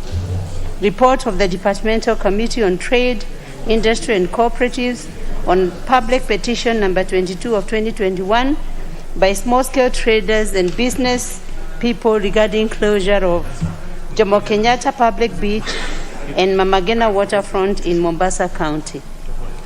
Thank you, Honorable Speaker. The Chairperson, all member, Special Funds Accounts Committee. Honorable Bukose. Thank you, Honorable Speaker. Honorable Speaker, sir, I beg to lay the following paper on the table of the House today, Thursday, December 2nd, 2021. the 11th report of the Special Funds Accounts Committee on the audited financial statements for the National Government Constituencies Development Fund for 26 constituencies in the counties of Mombasa, Kilifi, Kwale, Taita Taveta, Lamu, and Tana River for financial years 2013-2014, 2014-2015, and 2015-2016. Thank you, Honorable Speaker. Next order.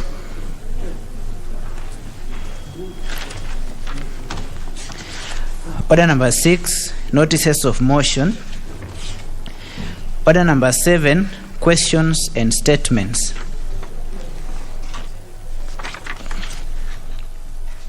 Question by private notice, Honorable Simba Arati.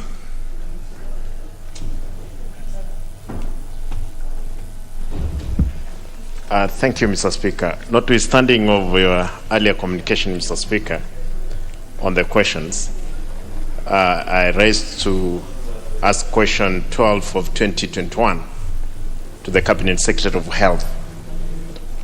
What is the government's policy regarding detention of deceased bodies by hospitals over unpaid bills?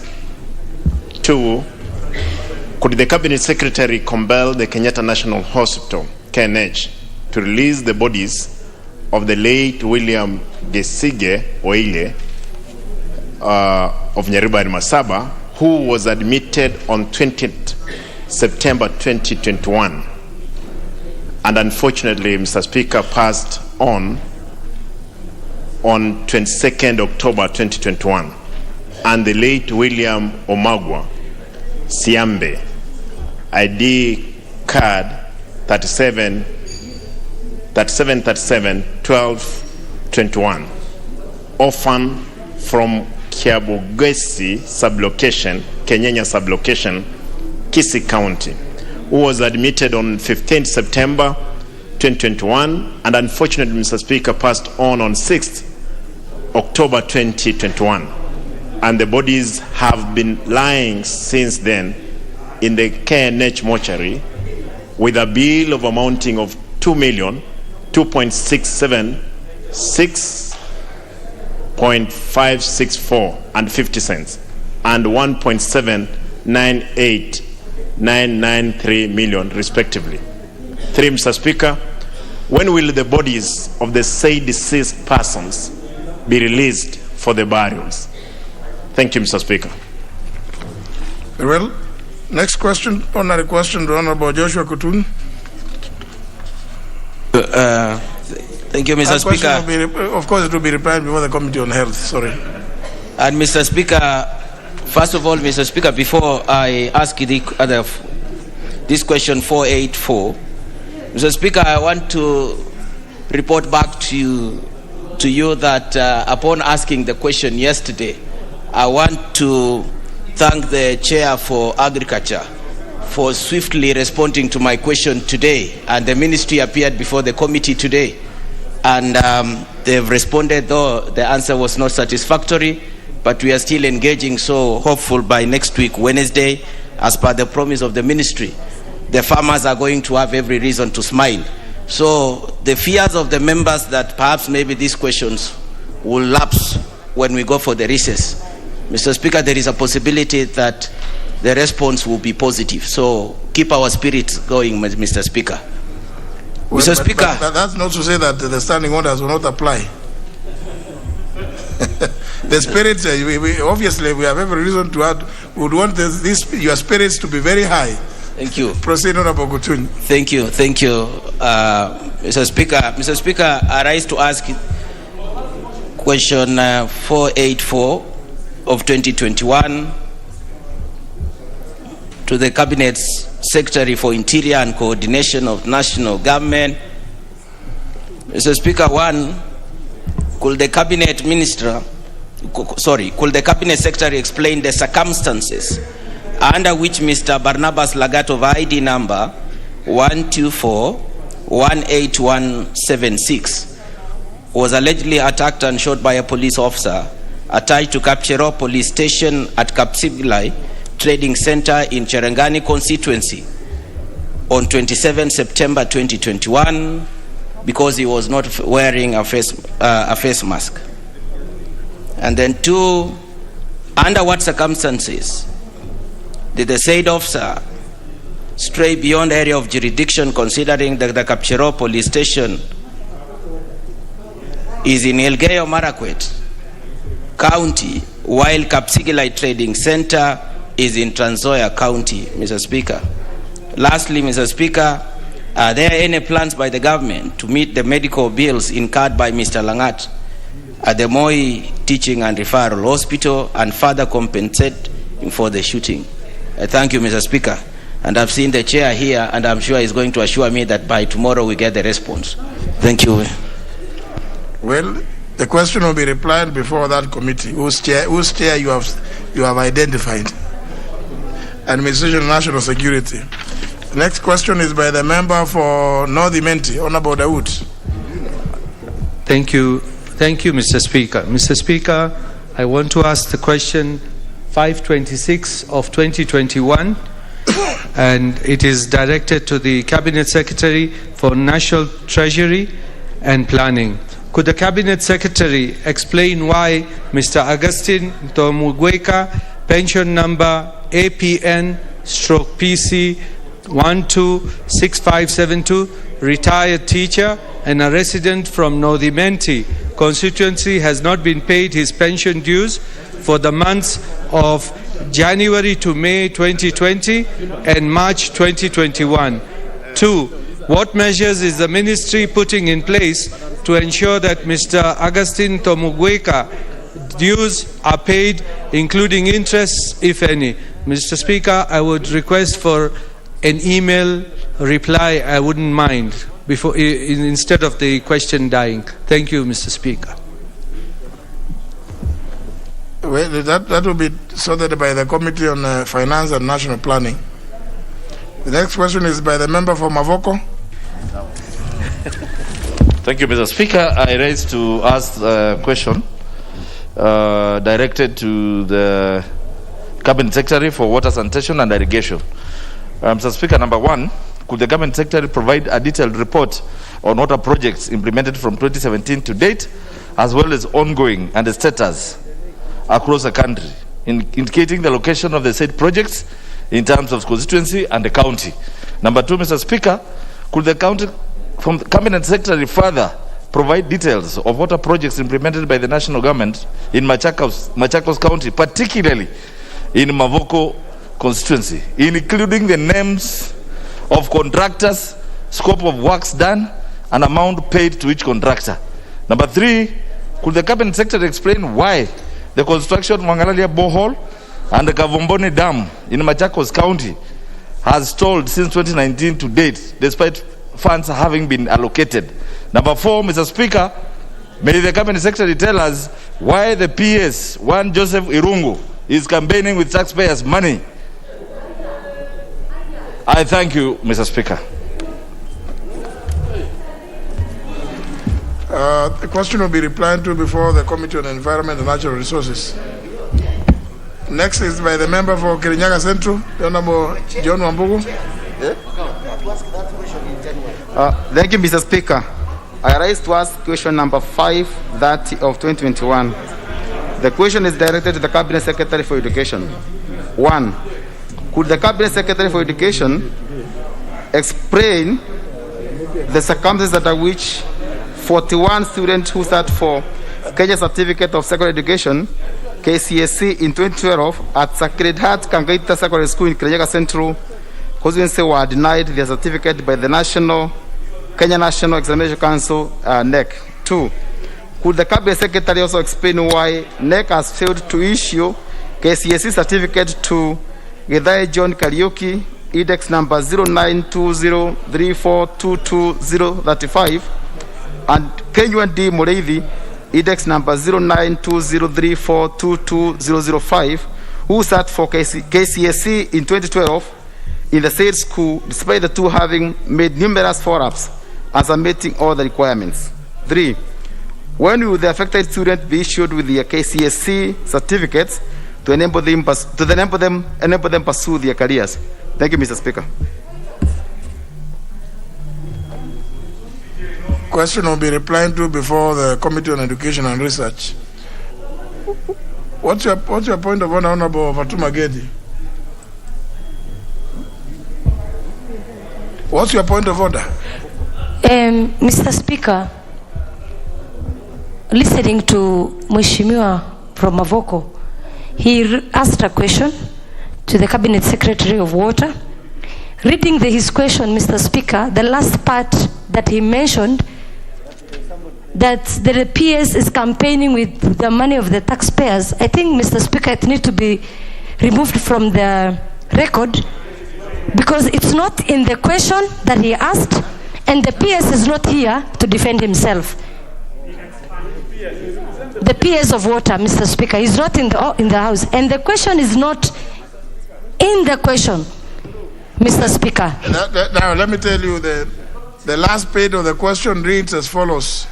Could the Cabinet Secretary explain why the construction of the Ngalalia borehole and Kabomboni Dam in Machakos County are stalled since 2019 to date, despite funds having been allocated?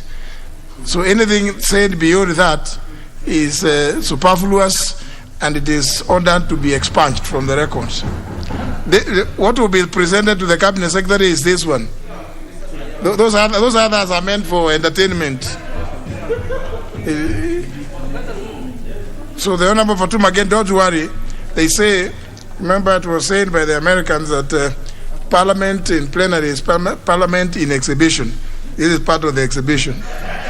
So don't worry about the exhibition. What will be sent is what is written here. Honorable Kabinga Washira, what is the issue? Mr. Speaker, thank you for your ruling on that. But Mr. Speaker, this cannot go just like that. The honorable member included something that was not in his question. And this has character assassinated somebody who is not in this House, Honorable Speaker.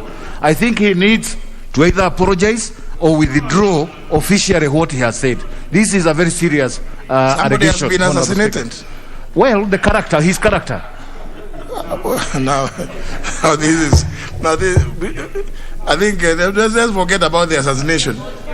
They will survive. They may not have their heads chopped off. It's been expunged anyhow. It's expunged from the record. The last question is by the member for Langata, Honorable Nixon Korir.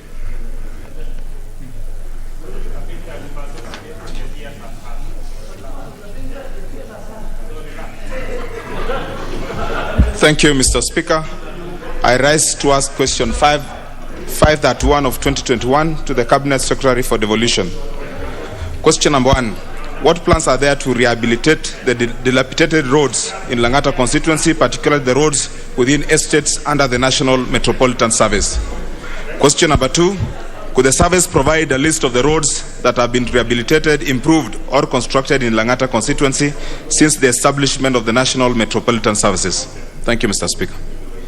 To be replied before the Committee on Administration and National Security.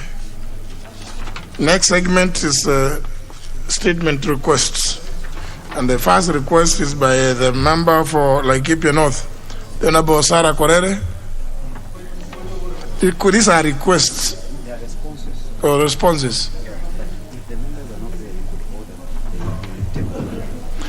Is who was to respond?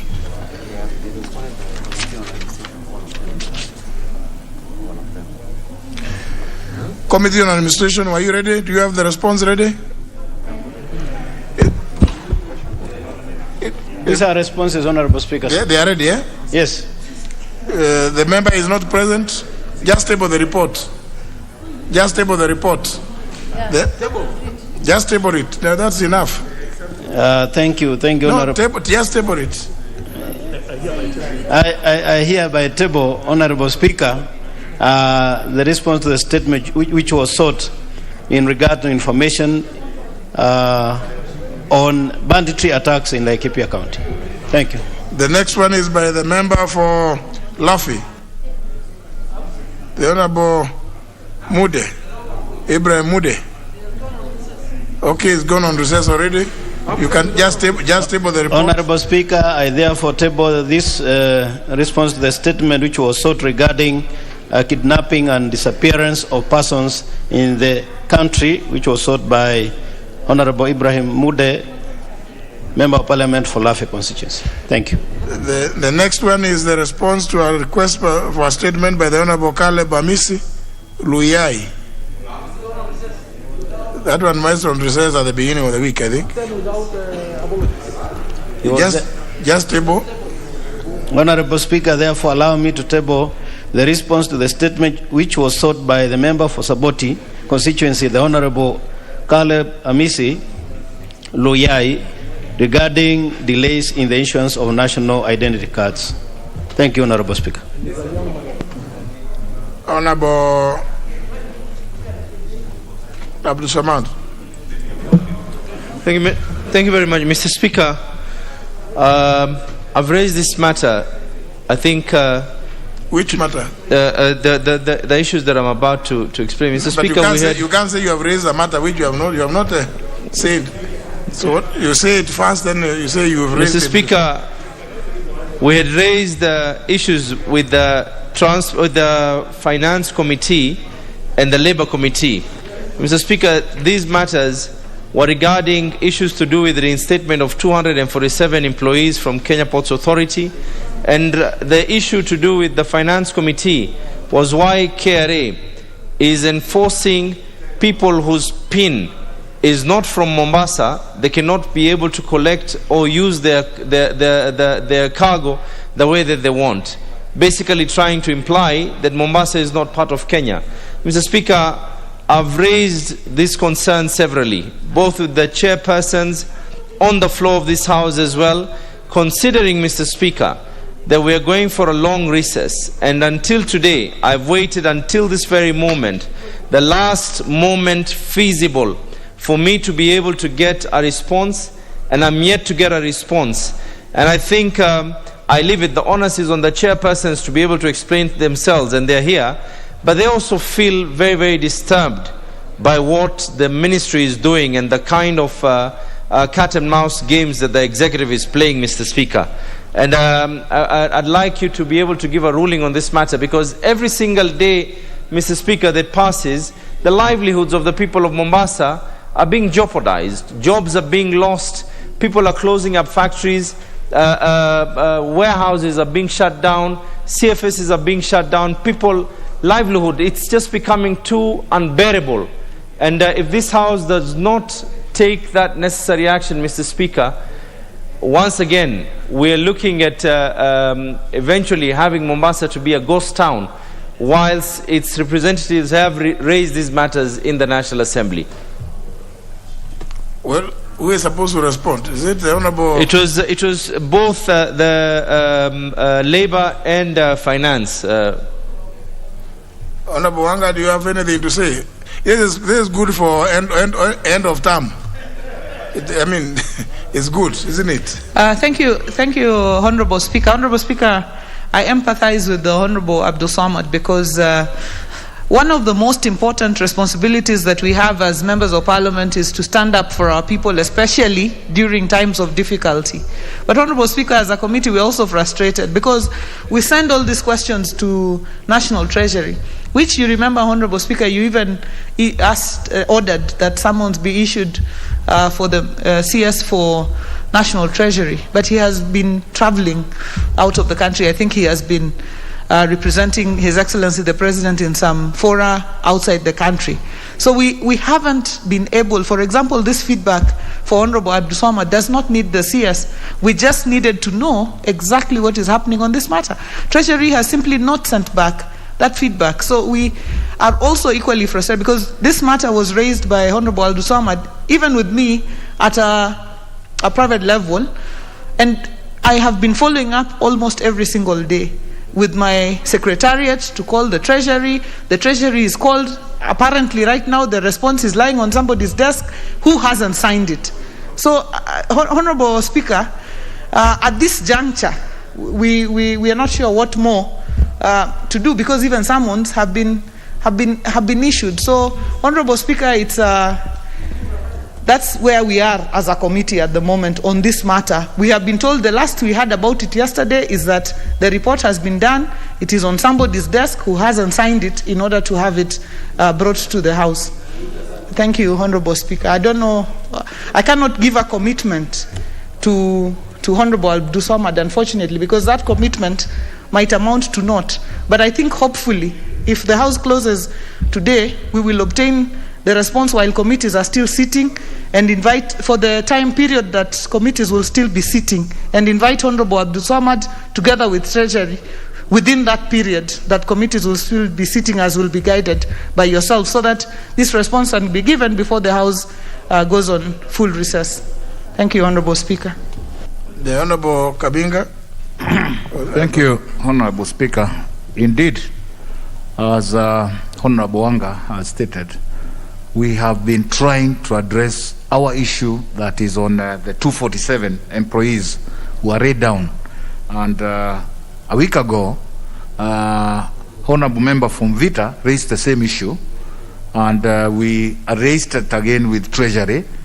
We don't understand why such a simple matter is taking that long, Honorable Speaker, and I want to really congratulate the Honorable Member from Vita, because he has been very, very, very consistent in following up this matter. We have had petitions and statements and questions where members sometimes forget them and we kind of sit on them. But on this one, he has been very, very, very consistent, Honorable Speaker.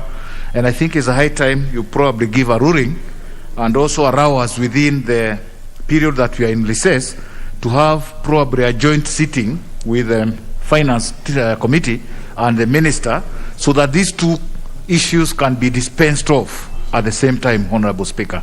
We beg for your indulgence on this. Unless you do it in the course of next week. Unless you do it in the course of next week. Honorable Abdul Samad, you can't make this a debate. No. It really is not going to be the debate. You must look for where you are not able to get response. If as Honorable Wanga saying the CS is out of the country, there's a PS in that ministry. And it speaks volumes that even notwithstanding the fact that we as Parliament notifying Treasury that next financial year usually is a general election year, and that we needed to get the budget policy statement in good time. They just brought it the other day, yesterday or day before. It just speaks volumes about the caliber of the fellows who are there. I think either they have gone to bed or they need some jolting. But we can only deal with them when we are sitting in plenary. So we cannot have a special sitting. No, please. This is not. Let's go to. We need to go to do business. No, there's the member for Kamukonji and an issue. He had seen me about an issue. Thank you, Mr. Speaker. I also have an issue. I had requested a statement from the chair of the Departmental Committee on Administration and National Security on the frequent fires in my neighborhood of Kikomba Market. And we have now reached the end of this particular session. I had asked that statement on the 21st of October, and since then we have had 3 more fires and absolutely no response from the ministry. I must say that I'm concerned with this extraordinary lack of response, which gives me, does it mean that the ministry does not give a damn about the plight of the people of Kikomba, many of them who have lost their livelihoods, many of them who have been turned into destitutes? And there is no really visible action or firm action on the part of the government to reinforce security and to protect the properties and the goods of those particular communities that are affected by these fires. So I just wanted to know your guidance and what we need to do about that, because this is absolutely not acceptable, and it's quite frustrating, and I will not get tired of raising their voices here and bringing their cases in this August House. And I'll be grateful, Mr. Speaker, if you would give us some guidance on that. The second one is that I had also raised a similar problem with another neighborhood of mine, Kenyago Kanuku, in my constituency. These are elderly members of my community who have been seeking title deeds from the government since 2018. They have paid their dues. They have been waiting. There has been no response. And I had asked that question on their behalf again last month to the Ministry of Lands. And I have had no reply, not even an acknowledgement. So again, I'm seeking your assistance in making sure that this issue is raised, and that these two important government departments take these issues very seriously and respond to the demands and the cries of the citizens of Kikomba and Kenyago and Kanuku in my constituency. Thank you, Mr. Speaker. Well, with one at least the chair of the committee is here, Honorable Mwadhi. You can respond to that issue. Yes, thank you, Honorable Speaker, and I appreciate the weight on the matter that is brought about regarding the frequent fires in Kikomba Market. And immediately that matter was transmitted to the ministry.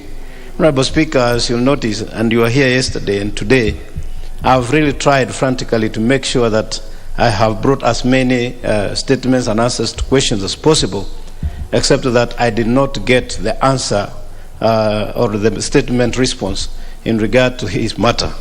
This morning, so you will notice, is that I got 5 statements, and which I have read today in the morning. I did 2, this afternoon 3, but even as at 2 p.m. I was still looking for the remainder of balance of those statements, but they were not forthcoming. So I think I did my best, Honorable Speaker, and that is as much as I can respond. The bulk of the work was supposed to be done by the ministry as a CS, and mine is to transmit and deliver them to this House. Thank you, Honorable Speaker. Well, you see, unless now if the House was sitting, then you can say that you get a response next week. But now there is no, the House will not itself be sitting. So, Honorable Yusuf, you may have just to wait, or use other avenues that, as a long-serving member of Parliament, you know how best to deal with such situations. Honorable Yusuf. The other one, because the chair of Lands Committee is not here now even to respond. The chair left, so we cannot. That can be communicated through the office of Leader of Majority to follow up. Indeed, even that one, I think the Leader of Majority will help you follow up. Thank you, Mr. Speaker. I just shuddered to think about what could happen if there is another fire while we're still waiting for the response from the government department, responsible government department. Because I think the response would be to go to the fire brigade, isn't it? No, but there is a necessity to protect the properties and the goods of the people of Kikomba. They are citizens of Kenya, and they're taxpayers, and the government, at least, even if there isn't an immediate reply, is to show up security so that people can see that there is a concern from their elected government, that there is a concern about their plight. And also they have made a lot of losses. There is absolutely no attempt to compensate or support these struggling communities, given the fact that Kikomba is not just a market. This is a massive area that provides employment and livelihood to thousands of people. Honorable Yusuf, yeah, I mean, now you're asking me what to do if there is fire. Now, I have never even trained in handling fire myself at all. Never even desired to, because I don't like fires. So I would be in similar difficulties as yourself. But I think let's just follow up with the relevant people through the office of leader of majority, because the House will be on recess. There was another one. Honorable Sankoko, you also have a statement. Which one? Honorable Speaker, I had asked the Interior Minister to give me the LR number or the title deed number of the land he claimed that is owned by the Deputy President, 15,000 acres in Laikipia. And you gave directive that I should be answered on Thursday. The same Thursday, they came here, but they did not have an answer. Now 3 times, they have called me all the way from Narok, and they have refused to give me any answer. So, Honorable Speaker, I urge you, being the third in command, just declare His Excellency William Ruto that he is innocent of all the accusations that they have been being accused and labeled upon. Because if they cannot give, and they had actually, the CES on the Hansard claimed that there is that 15,000 acres, and also William Ruto through the media claimed that he does not have 15,000 acres of land in Laikipia. And if it is there, let them distribute to the landless of Laikipia. Now, when I ask that question so that we know where the truth lies, then the CS is playing monkey games. He have refused to come and answer. And even you gave directive. I think he does not know that you are the third in command. You can give even more severe directive that I should be answered. And now that we are going on recess, I cannot go. In fact, God will not forgive me if I go knowing very well that my question have not been answered. The people like Kipia are waiting to be given land that the DP have already given them. That is 15,000 acres. 1,000 of those quarters are waiting. And again, no. Here he is not. They are not answering my question. So please let them answer my question, or you use your powers and declare that William Ruto is very innocent from not only this accusation that they have accused falsely, but also of other accusations that they have been labeling against him. Did you say it was said on Hansard? Did you say it was said on Hansard? Hansard. It was said on Hansard. Yes, that is the minister, C.S. Matiang'i himself, came in front of a committee and claimed that the 15,000 acres is owned by Deputy President in Laikipia, when there was a lot of skirmishes in Laikipia. That is false accusation, because he have not been able to table, because I have asked the same question. And you know, we can excuse. Maybe the Honorable Mwadi can respond to that one. If it was on Hansard, this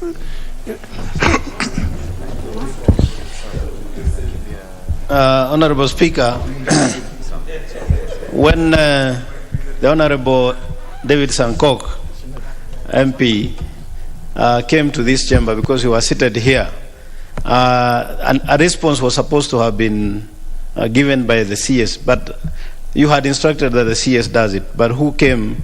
The person who came was the CS, and the CS said he was not under any instruction to answer that question, but that was going to be answered by the CS himself. Subsequently, Honorable Speaker, you've not been able to interact with the CS to be able to pursue that matter. But they said the answer was to be brought as per your direction by the CS himself. Thank you, Honorable Speaker.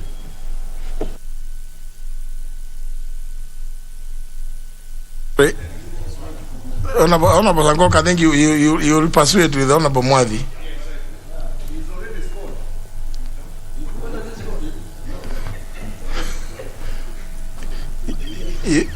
If it's on Hansard, it can be. Yes, Honorable Mwadi, you want to say? Honorable Speaker, I'm aware that we shall interact with the CS tomorrow, and I know we are going on recess today, and I can give him, if it's written, I promise and undertake to give him, to be going through it even as we are in recess. But I know they were very committed to bring that answer. Sure. Very well. So you'll get. You say you are very sure you are going to interact with the CS. Is it as committee or as Honorable Mwadi? Honorable Speaker, you know, You know, you could be interacting somewhere else. No. I want to make it very clear that occasionally when there are issues, including the balance of questions that we are not able to get, I directly have to get to him so that I'm able to articulate the issues that members bring.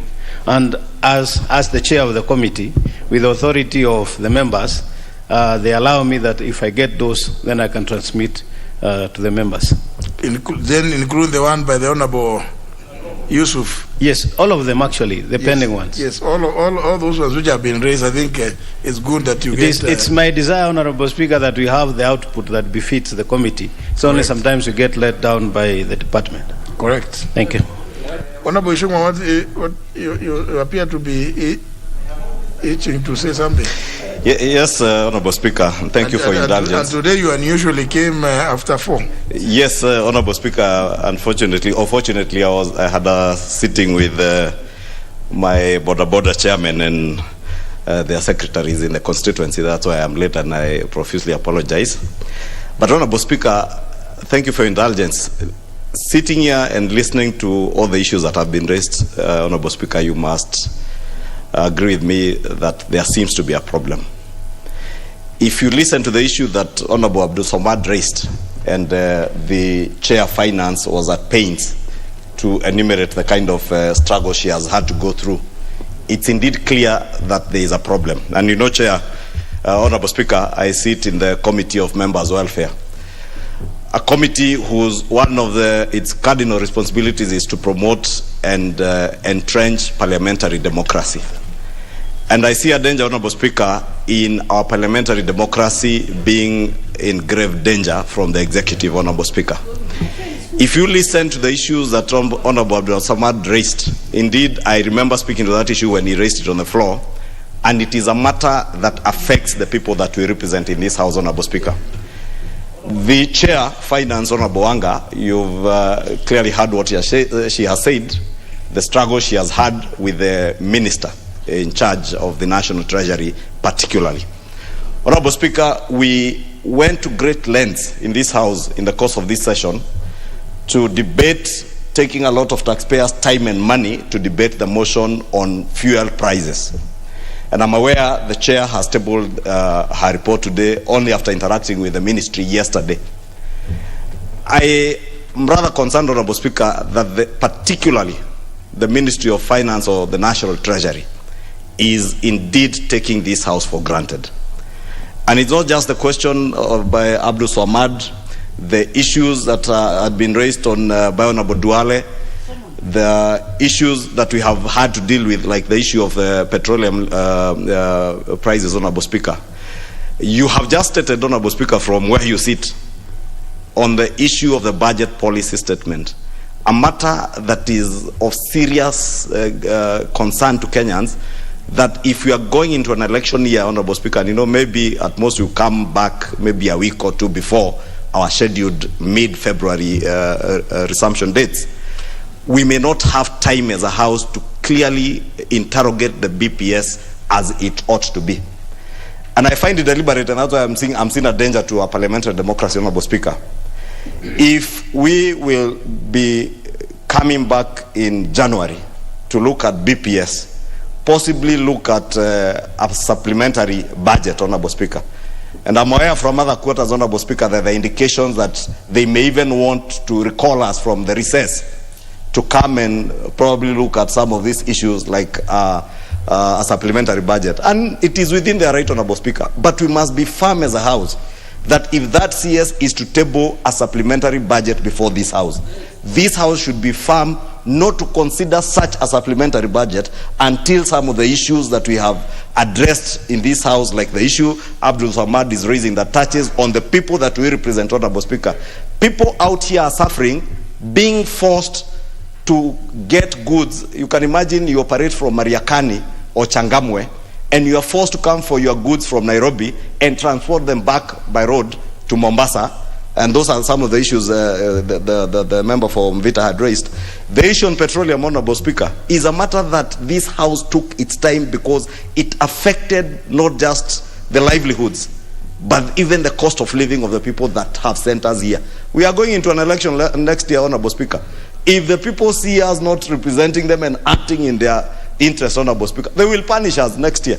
And before they punish us, then I want to implore on the House, Honorable Speaker, that indeed we punish this particular cabinet secretary to stop taking the House for granted.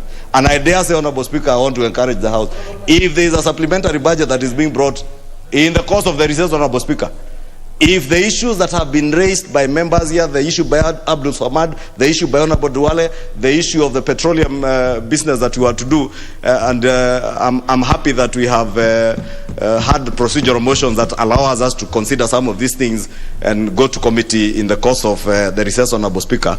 But if there is priority business, I was reading the order paper in this morning, I was asking myself, if there is priority business that this House should have prioritized, was that bill on fuel prices by the committee led by Honorable Gladys Wanga. But if you have a cabinet secretary and a national treasury that is taking the House for granted, Honorable Speaker, we must have recourse. Otherwise, if the chair sits here and laments, the speaker is lamenting that the BPS was only brought the other day. I mean, what are the Kenyan people bound to do? We are only at the danger, Honorable Speaker, and that's the point I wanted to raise, just to raise our consciousness that we are at a danger of our parliamentary democracy being threatened by an overbearing executive that seems now to be very keen to capturing even the legislature, Honorable Speaker. And we must stand up as a House to protect our parliamentary democracy as the people's representatives. Thank you, Honorable Speaker. Committees are at liberty to propose any of the sanctions that are available. So that, I mean, I've said this time without number, committees should not feel frustrated. You are at liberty to propose sanctions. The law is there. You have everything in your hands. So it's only you. You know, if you don't want to apply those sanctions, then of course, you know, I wish you well. So did I see there's a request from Honorable Shinali?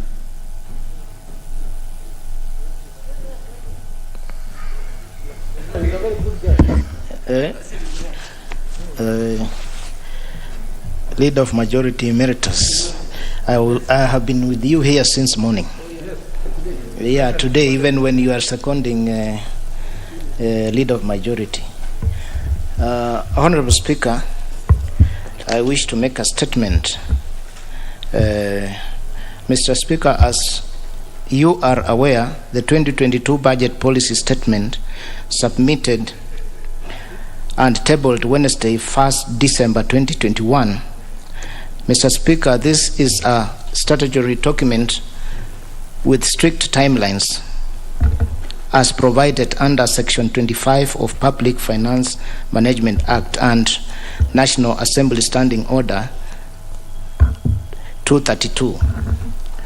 Section 25 of the PFM Act 2012 provides that Cabinet Secretary, National Treasury to submit the PPS by the 15th of February each year. Thereafter, Parliament shall not, later than 14 days after the PPS is submitted, table and discuss a report containing its recommendation and pass as a resolution to adopt it with or without amendments. Mr. Speaker, in view of the revised budget calendar to accommodate the general election scheduled for August 2022, the 2022 PPS was submitted to Parliament by 30th November 2021.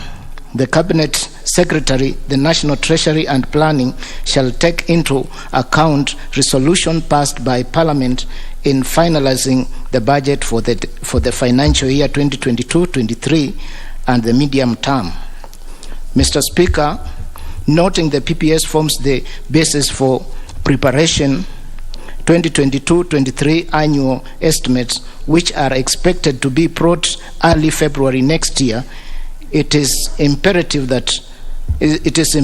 to process the 2022 PPS before end of this year. In regard, I would request your intelligence as well as that of the House so that I table a calendar of timelines in processing 2022 PPS and request the relevant departmental committees to adhere to the set timelines. In addition, Mr. Speaker, I will be liaising with the House leadership and your House to agree on it. I hope the House will consider our request and approve. I'm the Vice Chair. Which is that you are saying you'll be tabling a calendar? Yes, it's one I want to table, Mr. Speaker. Calendar? Timelines. Yeah. You can go through them. But we don't know, Yeah, read out what is proposed, because you see, the House is, as per the resolution of 10th February this year, scheduled to go on recess this evening. Yes, Mr. Speaker, I just tabled for you to go through whether it's agreeable, Mr. Speaker. You can highlight it. We could have read out so that we hear what it is. Mr. Speaker, I wish to read. Let me read them out, Mr. Speaker. Mr. Speaker, submission of the 2022 budget policy statement PPS to Parliament, that is on 1st December 2021, which was done. Mr. Speaker, public participation of the 2022 PPS pursuant to Article 118(1)(b) and 201(a) of the Constitution, that is on 6th to 10th December 2021. 3, Mr. Speaker, briefing and consideration of the PPS by relevant committees, that is 8th December 2021. Presentation of unpacking of the PPS to Budget and Appropriation Committee, that is 14th December 2021. Receiving submission from departmental committees of the National Assembly, 16th to 17th of December 2021. Meeting with the Parliamentary Service Commission, the Auditor General and the National Treasury to discuss the proposed ceilings, 18th December 2021. And Budget and Appropriation considering the draft report on the 2022 PPS, 20th December 2021. Special sitting day to approve the Budget and Appropriation Committee report, 21st or 22nd December 2021. I'll tell you this for free, that the calendar of this House can only be altered by the House resolution. The Treasury of the Republic of Kenya has no authority to come and propose those kind of things. No, I mean, it's not possible. It's not possible. It is not.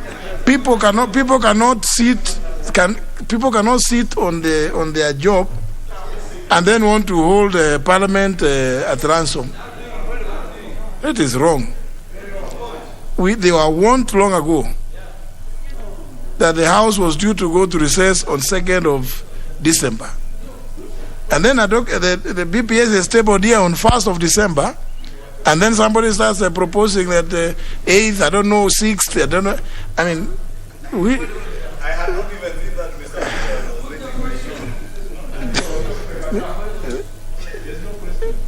There's no question. I mean, there's not.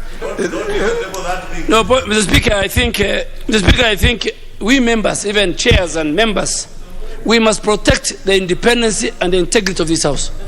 Mr. Speaker, this afternoon, among the many communications that you issued, was that committee sittings will end on the 13th of December. Yeah. And they will resume sometime in January. Mr. Speaker, this is why sometimes we are accused of executive capture of the legislature. I mean, a member of Parliament, a vice chair of a committee of budget, cannot come, Mr. Speaker, and Honorable Shinyali is a second timer. he participated in the approval of calendars.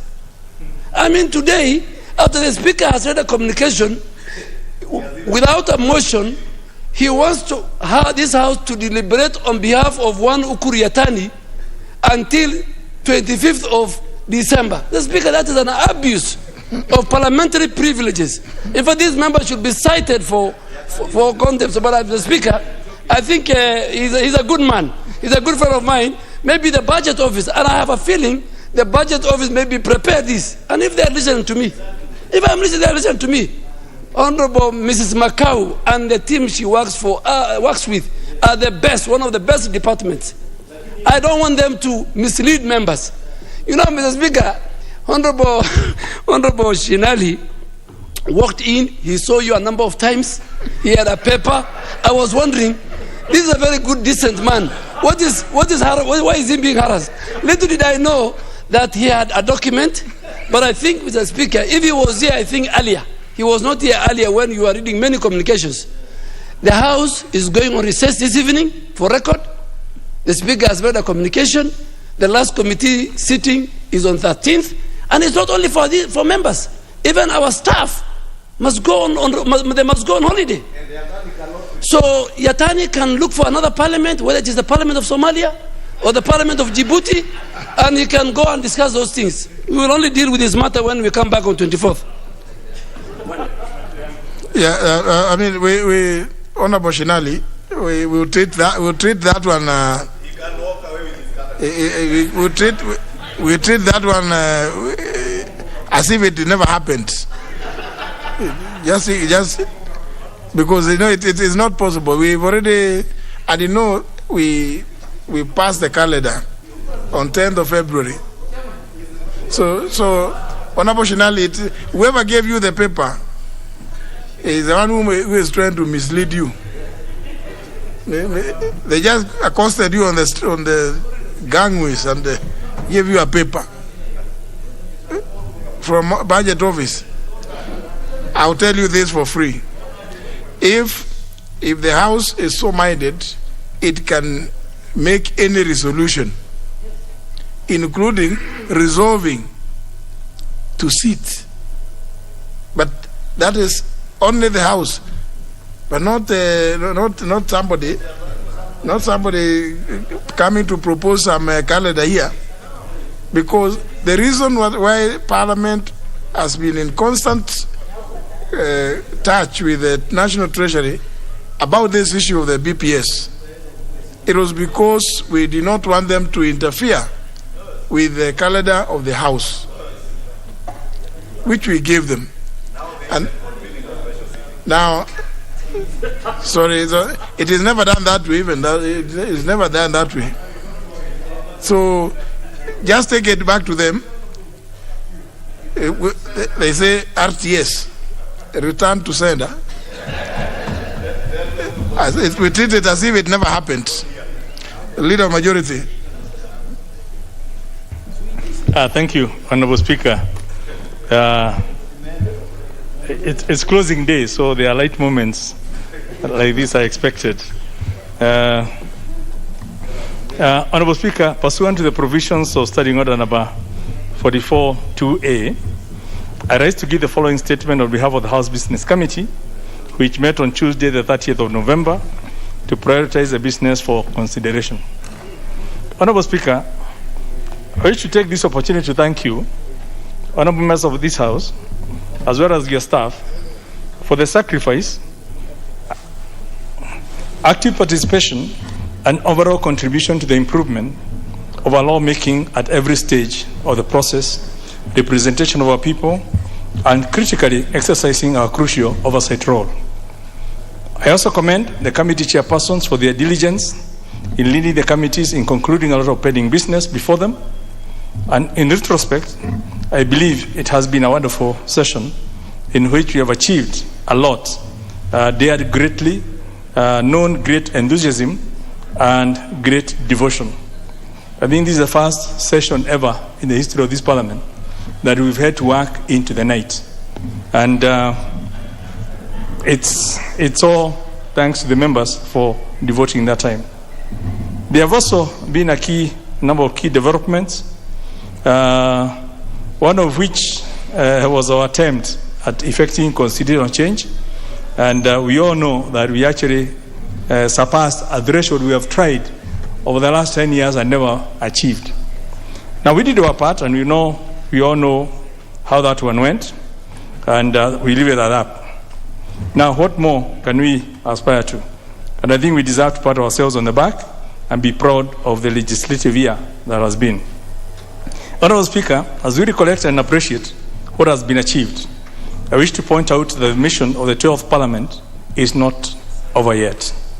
We still have a significant number of good legislative proposals, bills, and other statutory instruments that most certainly need our keen attention, including the 25 bills that we have just saved to process between end of January and April.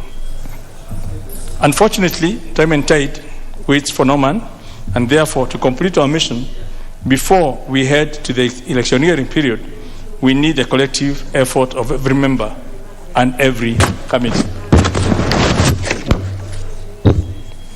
Honourable Speaker, I'm reliably informed there are no questions scheduled to be responded to by Cabinet Secretaries. Obviously, as communicated by yourself, the committees will not be meeting. And in fact, this gives committees the ample time to take this time to expedite their pending business before they also break for the long recess. Honourable Speaker, as we proceed for the long recess later today, it is important to note that in case of any urgent business that requires the attention of this House, members may be recalled for a special sitting pursuant to the provisions of Standing Order number 29. And this special business may well include the passage of the constitutional names that members have been processing, plus anything else that between the Speaker's office and the Leader of Minority we will consider important enough to recall you so that we can process during the break. On behalf of the House Business Committee, and indeed the people of Kibiperi who give me the time to sit here with you every day, I wish you all a Merry Christmas and a happy festive season as you interact with your families, constituents, and other Kenyans. And I look forward to seeing you all as we come back in good health so that we can together face the electorate and hopefully have a bigger turnaround threshold than the traditional one.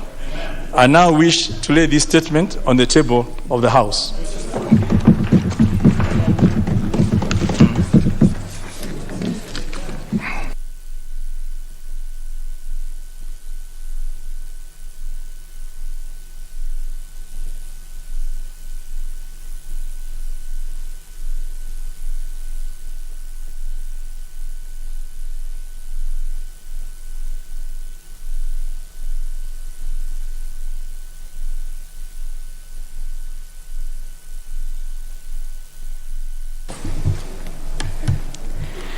Order number 16, Committee of the Whole House. All right.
Okay. Order members. Order members, we are now getting to the Committee of the Whole on the Industrial Research and Development Institute Bill, National Assembly Bill number 44 of 2021. Clause 3.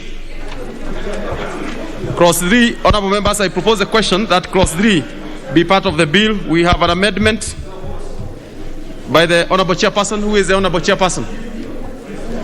Who is the chair? Oh, you are the vice chair for the chair. Please proceed. Honorable Chairperson, I beg to move that Clause 3 of the bill be amended as it appears in today's order paper. The justification is that the Clause 3, sorry. The justification for this amendment is that it seeks to establish and outline the purpose of the bill, which is the establishment of the KLD and giving it a mandate. Honorable members, I propose a question that Clause 3 be amended as proposed by the chair. I now put the question that Clause 3 be amended as proposed by the chair. Will as many as of that opinion say aye? Will as many as of the contrary opinion say nay? The ayes have it. I now put the question that Clause 3 as amended be part of the bill. Will as many as of that opinion say aye? Will as many as of the contrary opinion say nay? The ayes have it. Clause 4. I propose a question that Clause 4 be part of the bill. We don't have an amendment to it. I therefore put the question that Clause 4 be part of the bill. Will as many as of that opinion say aye? Will as many as of the contrary opinion say nay? The ayes have it. Clause 5. I propose a question that Clause 5 be part of the bill. We have an amendment by the honorable chairperson. Please proceed. Thank you, Honorable Chairperson. I beg to move that Clause 5 of the bill be amended as it appears in today's order paper. The reason is we want to include building materials as part of the research that the Institute will be undertaking. I thank you, Mr. Honorable members, I propose a question that Clause 5 be amended as proposed by the Honorable Chair. I put the question that Clause 5 be amended as proposed by the Honorable Chair. Will as many as of that opinion say aye? All the members, even the Chair. All the members. All the members, at the very least, the Honorable Chair should be able to vote on her amendment. I'll carry that again. Honorable members, I now put the question that Clause 5 be amended as proposed by the Honorable Chair. Will as many as of that opinion say aye? Aye. Will as many as of the contrary opinion say nay? The ayes have it. I now put the question that Clause 5 as amended be part of the bill. Will as many as of that opinion say aye? Aye. Will as many as of the contrary opinion say nay? The ayes have it. Clauses 6 and 7. I propose a question that Clauses 6 and 7 be part of the bill. We have no amendment to those clauses. I therefore put the question that Clauses 6 and 7 be part of the bill. Will as many as of that opinion say aye? Aye. Will as many as of the contrary opinion say nay? The ayes have it. Clause 8. I propose a question that Clause 8 be part of the bill. We have an amendment. Honorable Chair. Thank you, Mr. Chairperson. I beg to move that Clause 8 of the bill be amended as it appears in today's order paper. The import of this is to increase government representation in the board, particularly the Office of the Attorney General, so that they can be preferring and offering legal advice. Thank you. Very well. Honorable members, I propose a question that Clause 8 be amended as proposed by the Honorable Chair. I now put the question that Clause 8 be amended as proposed by the Honorable Chair. Will as many as of that opinion say aye? Aye. Will as many as of the contrary opinion say nay? The ayes have it. I now put the question that clause 8, as amended, be part of the bill. Will as many as are of that opinion say aye? Will as many as are of the contrary opinion say nay? The ayes have it. Clause 9.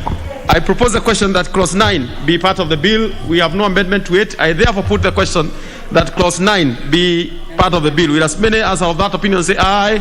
Aye. Will as many as are of the contrary opinion say nay? The ayes have it. Clause 10. I propose the question that clause 10 be part of the bill. Honorable Chair, clause 10, you have an amendment. Yes, thank you, Mr. Chairman. I have a proposed amendment, and I beg to move that clause 10 of the bill be amended as it appears in today's order paper. And the reason is that we want to align the functions of the board with the Mwongozo. Thank you. Mwongozo code, which obviously guides the operations of boards in state corporations. Thank you, Mr. Chairman. Honorable members, I propose the question that clause 10 be amended as proposed by the Honorable Chair. Yes, Honorable TJ Kajwang.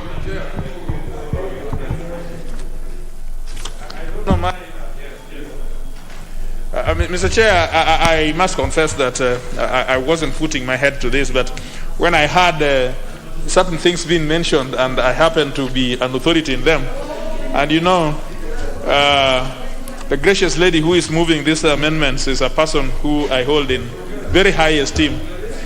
But Mr. Chair, the word Mwongozo has never been defined in law. It has never been defined in law. And so when there are references to it, and to give it some type of activity is in contrast to written law. So would the chair explain how the term Mwongozo would be in tandem with the rest of the books of law? Honorable Chair, do you want to take a stab? By majority, you will speak to it. But Honorable TJ Kajwang says he's an expert in this. Is it on Mwongozo or on law generally? On delegated legislation and regulatory making. Very good. Yeah. I am reliably informed you have written a lot. You have written. Anyway, Honorable Majority Leader, then Honorable Chair. Yeah, Honorable Chair. I'm not sure whether Honorable Kajwang, I think he was a member in the 11th Parliament as well. The Mwongozo Code was actually tabled by my predecessor in this House and became part of the records of this House, and hence the continuous reference to the Mwongozo Code is because it was tabled and accepted as a document of the House, and hence that's why we keep referring to it. But I see what you're saying, and at some point in future we will probably need to codify it within law to give it a reference. But was tabled in this House and became a part of the documentation of this House. Yes, I'll come to you, Honorable TJ Kajwang, but let's have Honorable Sankok. Chair, I may not be an expert like TJ Kajwang, whom we popularly refer as CJ Bonoko, although he is sworn in the Right Honorable Raila Odinga, who is now performing all the duties of that office. So, Honorable Speaker, Chair, Honorable Chair, the Mwongozo Code of Conduct, I have been a chair of a state corporation, and we have been using it because it is part of law. Honorable Sankok, what is order, Honorable Sankok? What is out of order, Honorable Wanga?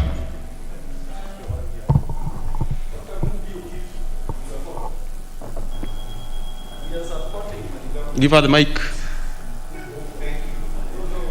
Honorable Chair. Yeah, just wait. You need to be on record. Yes. Honorable Chair, is the member in uniform in order to refer to Honorable the people TJ Kajwang as Bonoko. Bonoko, Honorable Chair, actually means a madman. Is the member in order to refer to a fellow member of this House as a madman? Honorable Chair, for us to listen to the member, he has to withdraw that very, very obnoxious statement against the people's CJ. Chair, I find him out of order. You can't find him out of order, but I may. But Honorable TJ Kajwang seems not to have an issue with that. But I'm his advocate. You are his advocate. Yes. Honorable Sankok, let's not get there. Let's not get there. Let's be on focus. President was being sworn in. Where was he? Was he in that congregation? So you should not take lightly some of these things that we have worked for this country with pain and blood. Honorable TJ Kajwang, the issue of swearing in makes it even on another tangent. Honorable Sankok, please let us focus. Yes, in fact, I just said that he swore in the Right Honorable Raila Odinga. Honorable Sankok, focus on the bill. Let's deal with the bill. The others, we can deal with it elsewhere. But all of them were like Nyasukuta. Is it Nyasukuta or Nyasuna?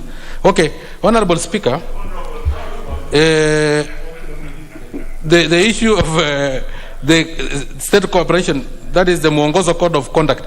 When the council or the board hire the CEO according to 10G, then, because a long time ago we used to hire CEOs from the ministry or is the CS, but when we bring it so that the board, according to Mwongozo Code of Conduct, is the one hiring, then the CEO will be more answerable to the board. But when the chair of the board or the directors of the board are answerable to the CS, and also the CEO is answerable to the CS, there is a lot of clash because it's like two centers of power. So I support this amendment. Anyway, let's hear Honorable TJ Kajwang, then we make progress on this. Mr. Chair, I asked this to the chair, and the leader of majority rose to explain, but I don't know whether he got the substance.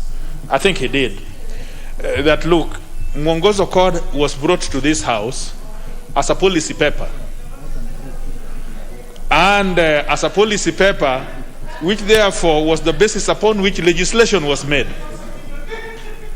But the word Mwongozo itself must be defined by statute law, so that when you are referring to it in this legislation that we are talking about, you know exactly with certainty what you are talking about.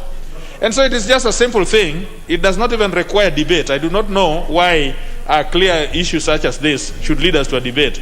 The chair should just come to section 2 of his bill, of her bill, and attempt to define.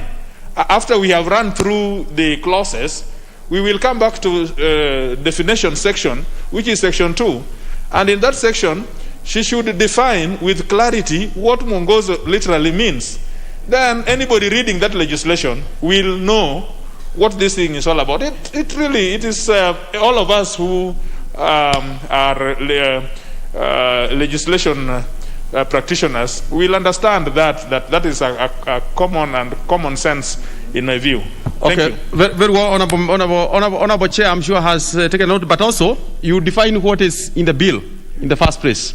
So she has to check whether there is actually a reference to Mwongozo, or she was just speaking and introduced the word Mwongozo in her speaking. But if it is in the bill, maybe you may want to consider that. But anyway, that is up to you with the advice from TJ Kajwang. Honorable members, let's make progress on that. I think I had proposed. I now put the question that clause 10 be amended as proposed by the Honorable Chair. With as many as all of that opinion say aye. With as many as all of the contrary opinion say nay. The ayes have it. I now put the question that clause 10 as amended be part of the bill. Will as many as all of that opinion say aye? Will as many as all of the contrary opinion say nay? The ayes have it. Clause 11. I propose the question that clause 11 be part of the bill. We have no amendment to that. I therefore put the question that clause 11 be part of the bill. Will as many as all of that opinion say aye? Order. Order. Order. At the very least, I said the Honorable Chair should be able to vote. At the very least. Yes. I'll carry that again, honorable members. I now put the question that clause 11 be part of the bill. Will as many as are of that opinion say aye? Aye. Will as many as are of the contrary opinion say nay? The ayes have it. Clause 12. Okay. I propose the question that clause 12 be part of the bill. We have an amendment. Honorable Chair. Thank you, Mr. Chairman. I just also because of clause 10, when I alluded to mwongozo, it's just like we do benchmarking in other countries. It was just to explain. It was not part of the bill. Okay. It was just an explanation. Yes. Now moving to clause 12, I beg to move that clause 12 of the bill be amended as it appears in the order paper. And that justification is that a lot of the times we appoint a full board and then we retire them all together. Then we lose the memory of the boards. So we are saying we stagger appointments, we stagger retirements, so that the board memory there is continuous board memory. Thank you. Institutional memory, but also the board memory, because it's good practice. It's good practice. Anyway, Honorable Chair, don't cross-engage the members before I propose a question. Thank you, Chair. Honorable members, I propose a question that clause 12 be amended as proposed by the Honorable Chair. I put the question that clause 12 be amended as proposed by the Honorable Chair. Will as many as are of that opinion say aye? Aye. Will as many as are of the contrary opinion say nay? The ayes have it. I now put the question that clause 12 as amended be part of the bill. Will as many as are of that opinion say aye?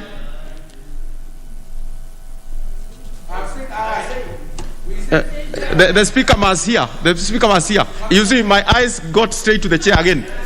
The speaker must hear. So I'll put that again. I now put the question that clause 12 as amended be part of the bill. Will as many as are of that opinion say aye? Aye. Will as many as are of the contrary opinion say nay? The ayes have it. Clause 13. I propose the question that clause 13 be part of the bill. Honorable Chair, you still have an amendment?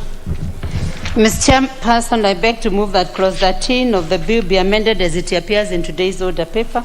Again, the justification is that this is about, it's a punitive clause where members who are found to have committed offenses are taken action. And we are saying there is need for a fair and independent investigation before any action is taken upon them.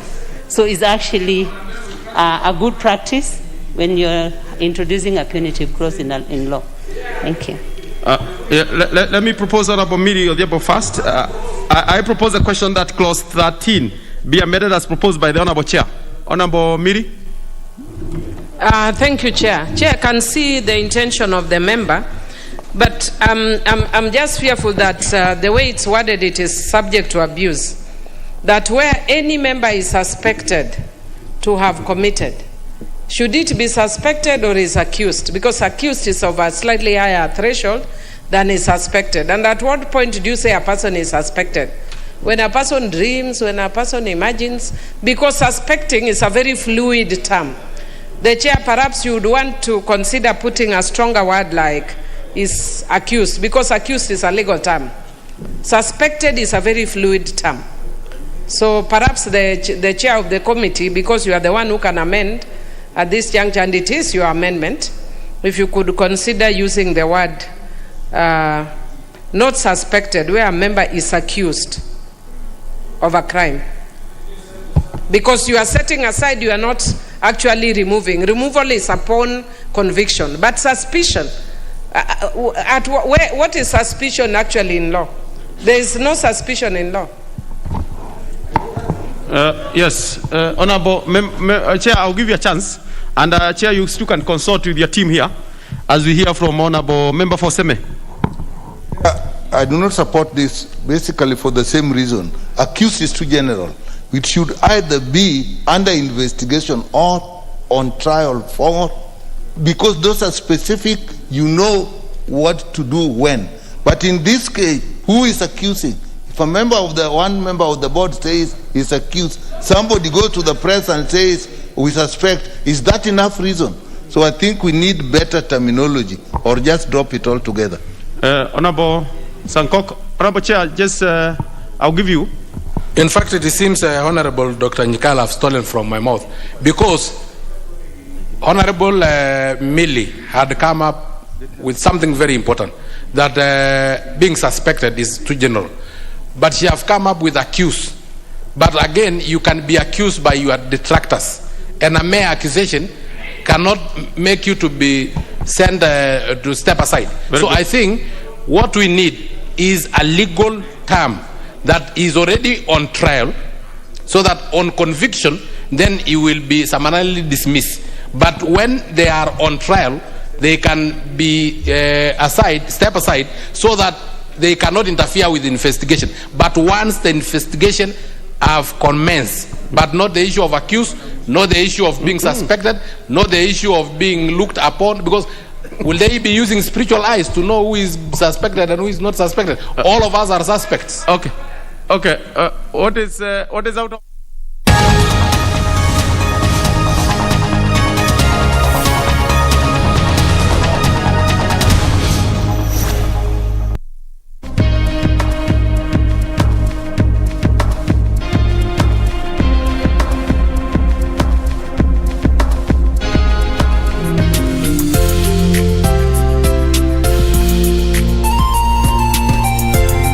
KDIC, protecting your deposits. 有一段故事建筑一座城堡。 It's your first time.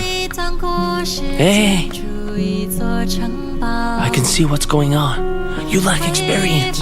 Why are you dressed like this? You ought to dress more like me.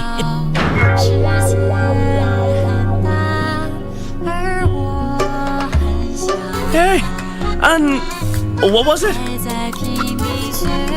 I'm so glad we went with ping pong. Lucky. Hey? Yeah. 有一段故事建筑一座城堡。